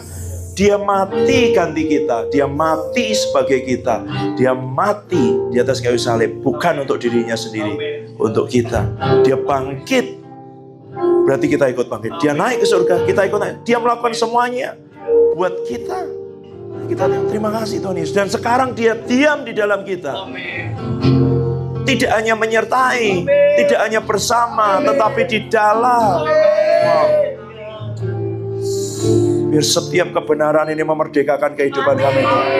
Hidup kami hidup karena percaya, sebab firman-Mu berkata, kami percaya semua yang Kau sudah lakukan buat hidup kami. Bahkan sekarang Kau diam di dalam kami, ingin memberi semua yang sudah Engkau selesaikan. Semua kuasa kebangkitan-Mu, semua posisi otoritas-Mu sekarang ada di dalam kami. Kami tidak hidup untuk mendapat kemenangan, kami hidup dari kemenangannya Tuhan Yesus. Karena itu kami disebut sebagai orang-orang yang lebih daripada orang-orang yang menang. Karena kemenangan kami bukan karena perjuangan kami, bukan karena usaha kami, bukan karena kebaikan kami, tapi karena apa yang sudah dilakukan Tuhan Yesus buat kami, sebagai kami, ganti kami. Karena itu semua yang sudah dikerjakan Tuhan Yesus pasti terjadi dalam hidup kami, dan harus terjadi dalam hidup kami, sebab semuanya sudah disediakan. Karena itu Kau yang layak Tuhan. Terima pujian kami, Kau yang layak. Kami memberi pujian kepadamu, karena Engkau yang layak, karena Engkau yang layak, karena Engkau yang sudah melakukan semuanya. Engkau yang duduk di atas tahta yang memerintah. Kami pun duduk di atas tahta memerintah di dalam Kristus. Yes Lord. Terima kasih Tuhan, Kau yang layak. You are worthy of it all. Kami tahu Kau layak terima semuanya, karena Engkau yang mengerjakan semuanya buat kami Tuhan. Bagian kami adalah percaya dan menerima semua yang sudah Engkau kerjakan, dan hidup di dalam kemenangan itu, tetap tinggal di dalamnya. You deserve, Engkau layak terima kemuliaan Tuhan. You are worthy of it all. You are worthy Lord. You are worthy of it all.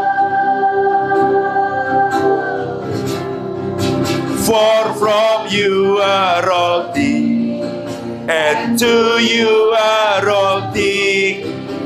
You deserve the glory. You are worthy. You are worthy of it all. You are worthy of it all. For from You are all things, and to You are all things.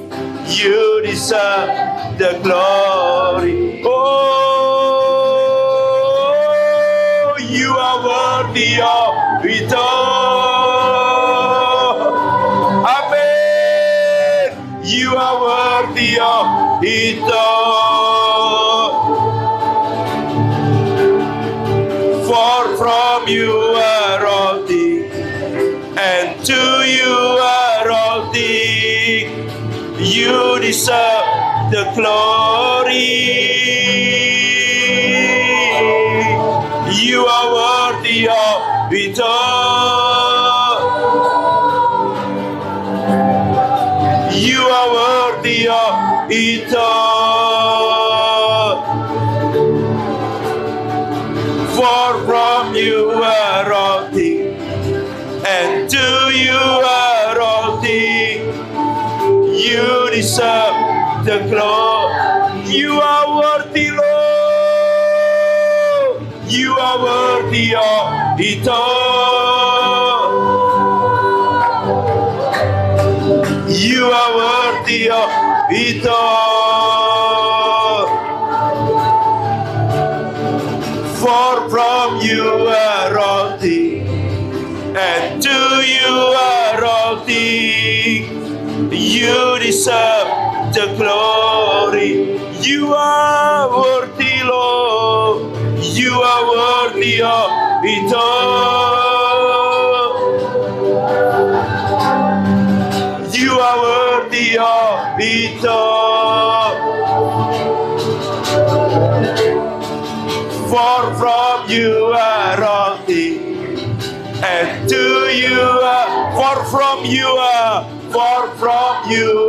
all things, and to you are, sebab segala sesuatu darimu, olehmu, dan untukmu Tuhan. For from you are all things, and to you are all, for from. Yes, kami merayakan kemenangan di dalam Tuhan Yesus. Kami merayakan segala sesuatu yang sudah diselesaikan oleh Tuhan Yesus. Kami merayakan kemenangan-Mu Tuhan. Engkau yang layak. You deserve the glory.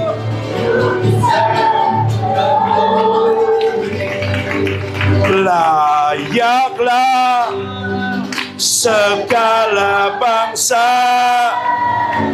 sujud kepadamu, sebab Kau layak.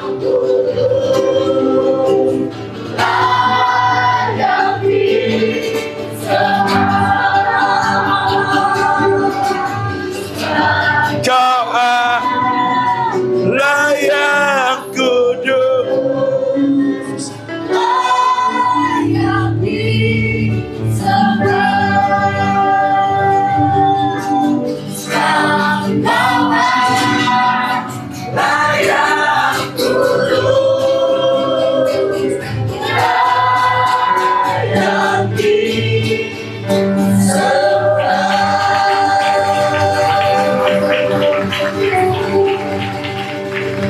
Mari siapkan persembahanmu saat ini.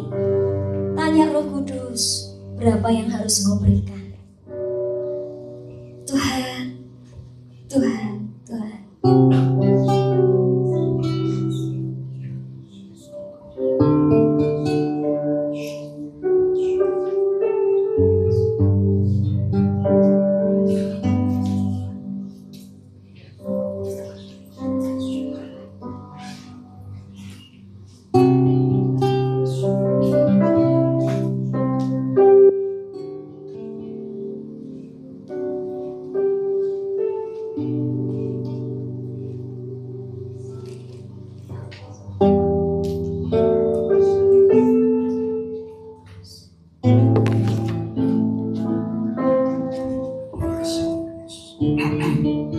Thank you, God. I just wanna speak the name of Jesus over every dark and every heart. Boleh langsung maju aja. I know there is peace within your presence. I speak Jesus.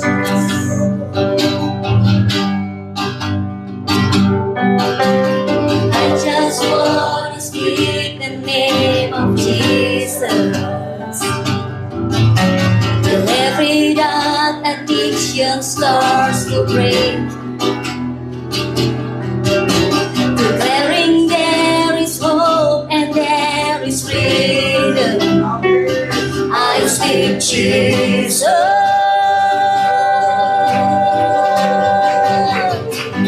Your name is power.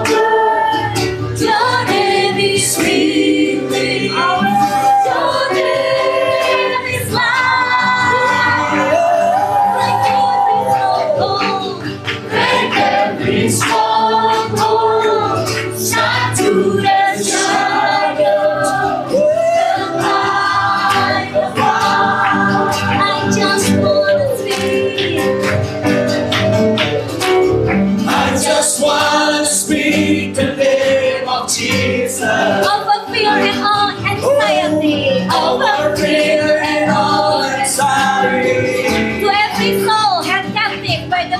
Hallelujah. Every soul Divine and precious. I speak Jesus.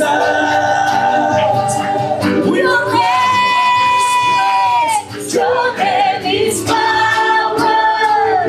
Your name is healing. Your name is love. Break every stronghold. Shine through the shadows. Burn light around. Your name, your name, your name. Your name is power. Your name is healing. Your name is love. Break every stronghold. Shine through the shadows. Burn like a fire. Shout Jesus. Shout Jesus from the mountain. Jesus in the sea. Jesus in the darkness over every enemy. Jesus for my family. I speak the holy name. Jesus.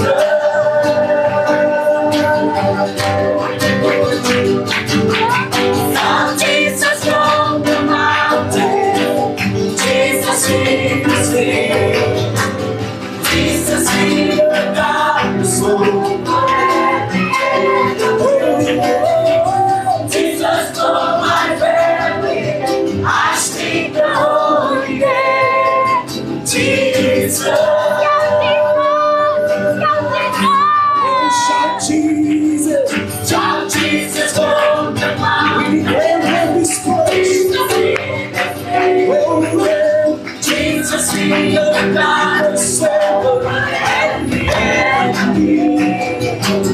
Jesus for my family. I speak the holy name. Jesus. Your name, your name, your name is power.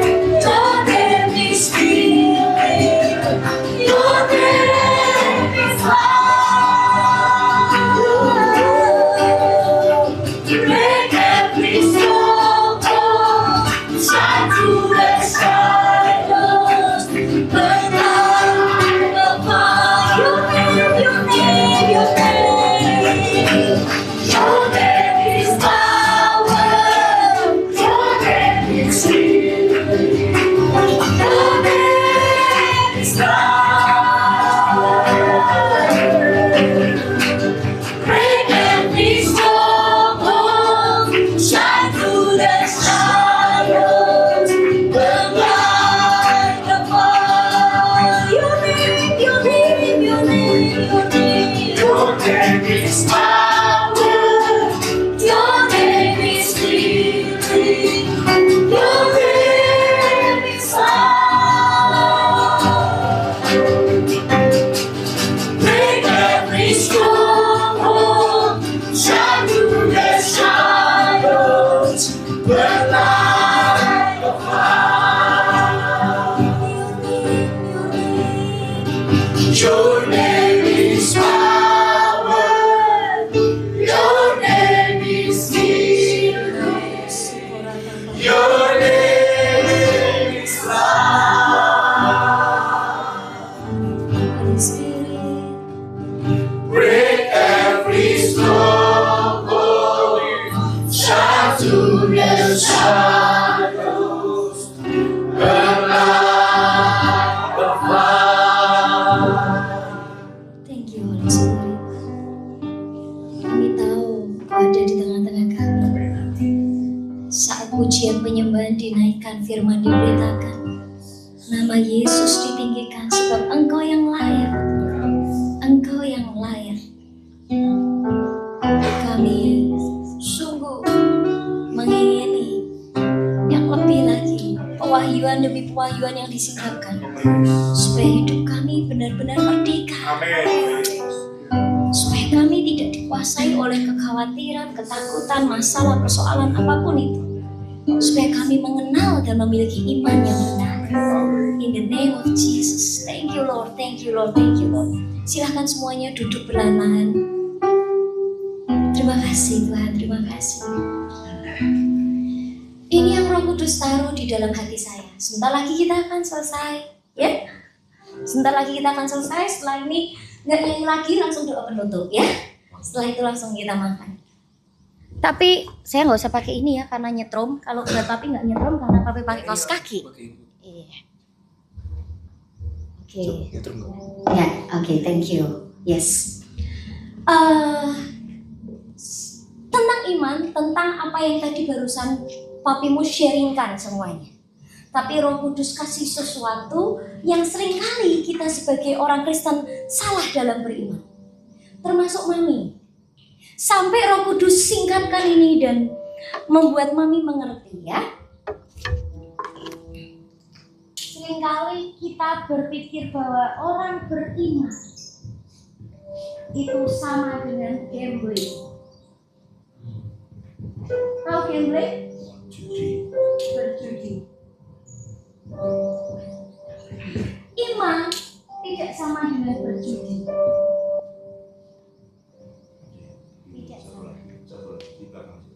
Ya, tidak sama ya. Iman tidak sama dengan gambling.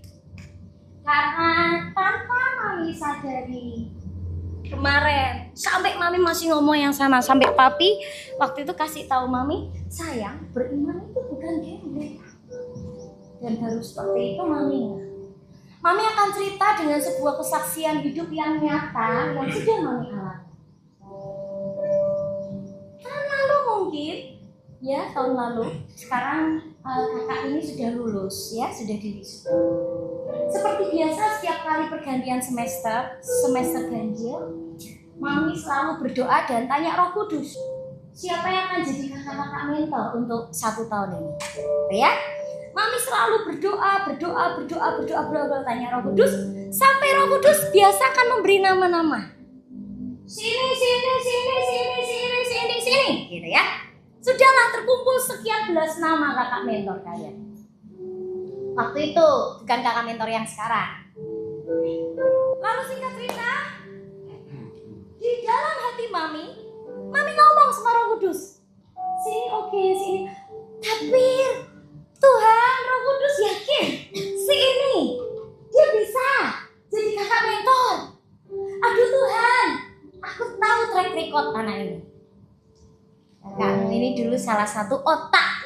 Dia memang bukan pelaku sih, tapi dia bisa gerakkan teman-teman dan adik-adiknya untuk melakukan hal-hal yang tidak menyenangkan. Lalu singkat cerita, Roh Kudus bilang, kamu tanya sama aku sudah jawab.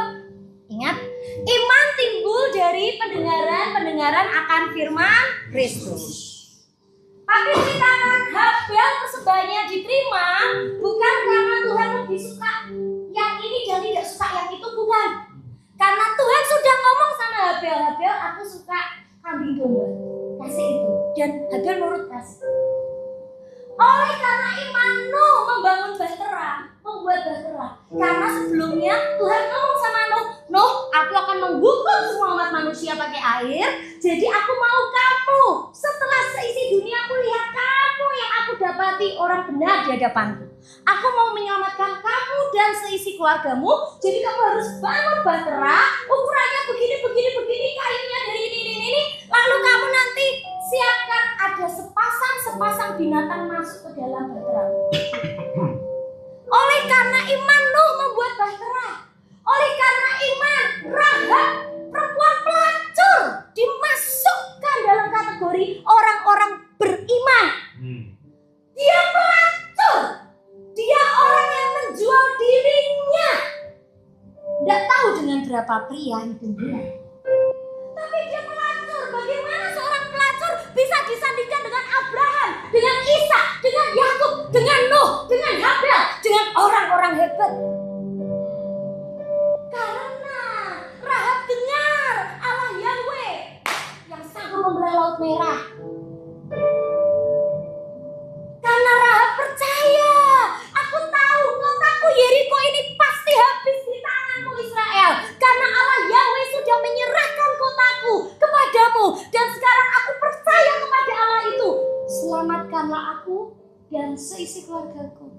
Oleh karena iman, Rahab menyembunyikan. Simpel gak sih nyembunyiin? Kamu nyembunyiin seorang pengintai dan upahmu kamu dan seisi keluargamu, semua orang yang masuk ke rumahmu, semuanya selamat. That's it. Jadi iman itu simpel sekali. Tuhan ngomong kamu lakukan. Dan karena iman, Meli ketika tanya sama Tuhan siapa kakak mentor, Tuhan bilang ini. Lalu dengan pengalaman Mami, dengan kakak-kakak mentor sebelumnya, Tuhan, aduh berat banget. Kamu percaya ikut ini? Mami masih belum mudeng. Yaudah, aku percaya. Terserah. Nanti jadinya kayak apa sama kakak-kakak mentor ini? Ya sudah, terserah. Gambling. Jahat nggak mau? Jahat. Loh, kamu nggak bisa bilang gambling. Yang ngomong Tuhan, yang menjamin dan yang bisa mengubah hati orang, betul ya? Seperti yang kami bilang, kamu disuruh beli.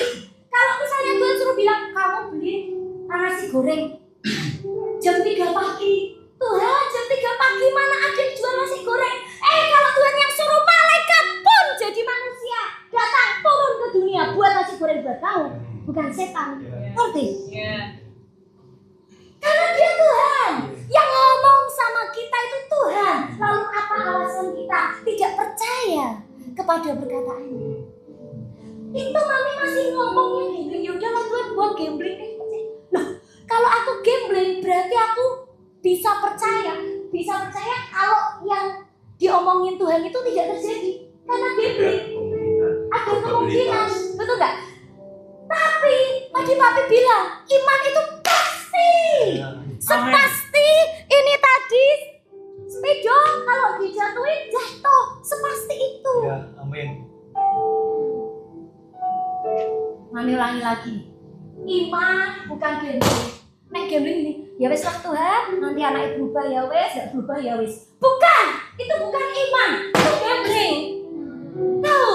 Kayak orang pasang itu loh, ikut judi itu Ya. bisa menang, bisa enggak, ada kemungkinannya enggak. Tidak mungkin. Kalau Tuhan bilang kamu menang, kamu pasti menang. Ya. Mami nggak nakut.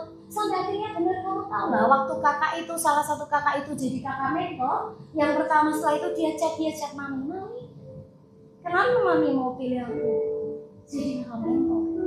Aku kena SP sekian, aku bahkan sempat dikeluarkan dari Sena dan sebagainya. Karena tingkah lakuku, kenapa? Kau tahu?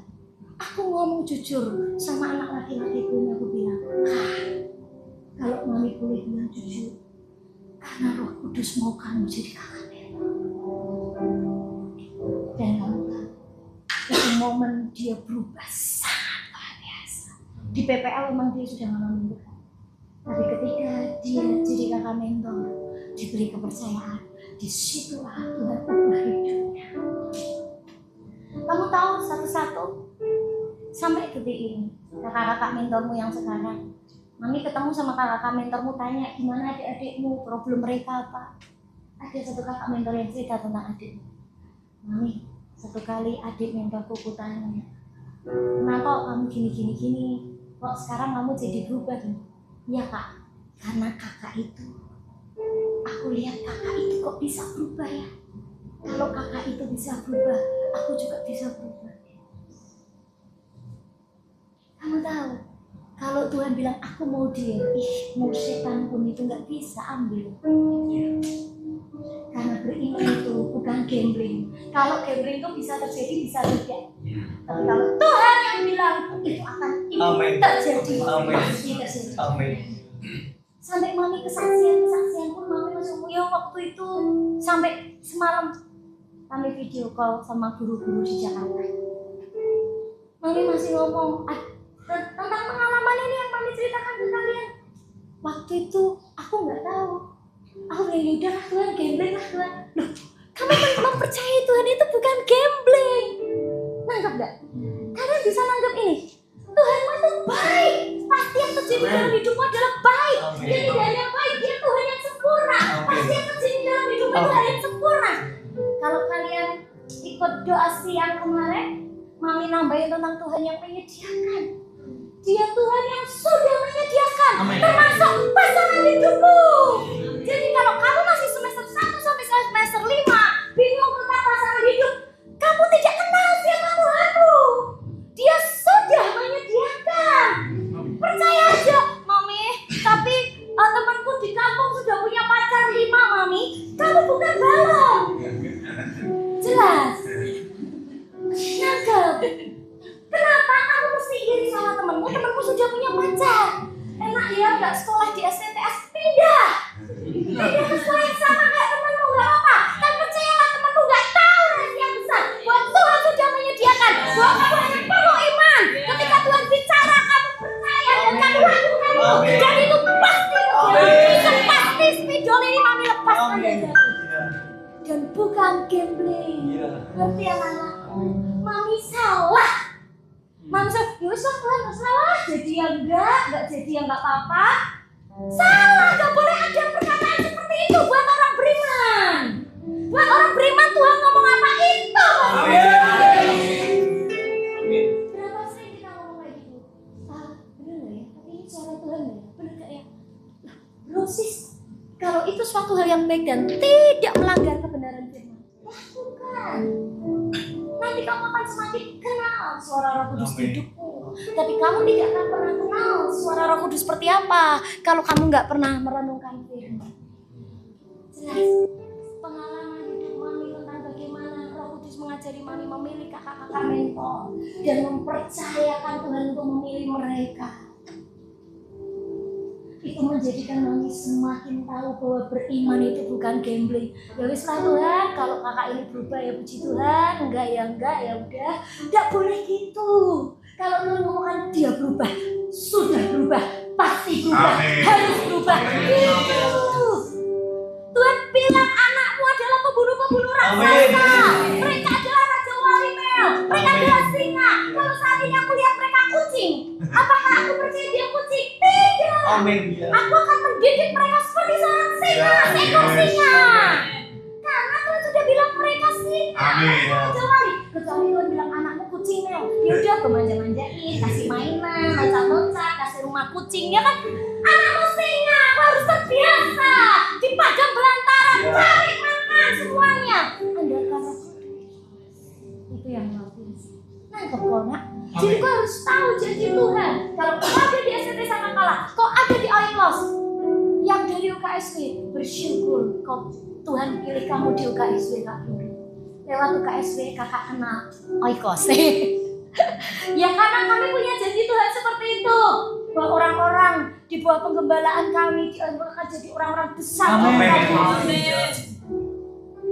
Wow, dahsyat. Dan aku percaya, aku sedang melihat itu. Dan kalau Tuhan ngomong itu pasti. Kalau tidak terjadi kesalahan bukan dari pihak Tuhan, tapi pihak kita. Nah, jadi tolong beriman bukan gambling, beriman bukan judi, beriman bukan ya wis lah Tuhan, jadi ya puji Tuhan, enggak apa-apa. Bukan. Kalau Tuhan ngomong pasti jadi. Amin. Aku suka sekali bahasa Inggris ayat ini. Yang tadi kita baca itu ya. It is the same with my word.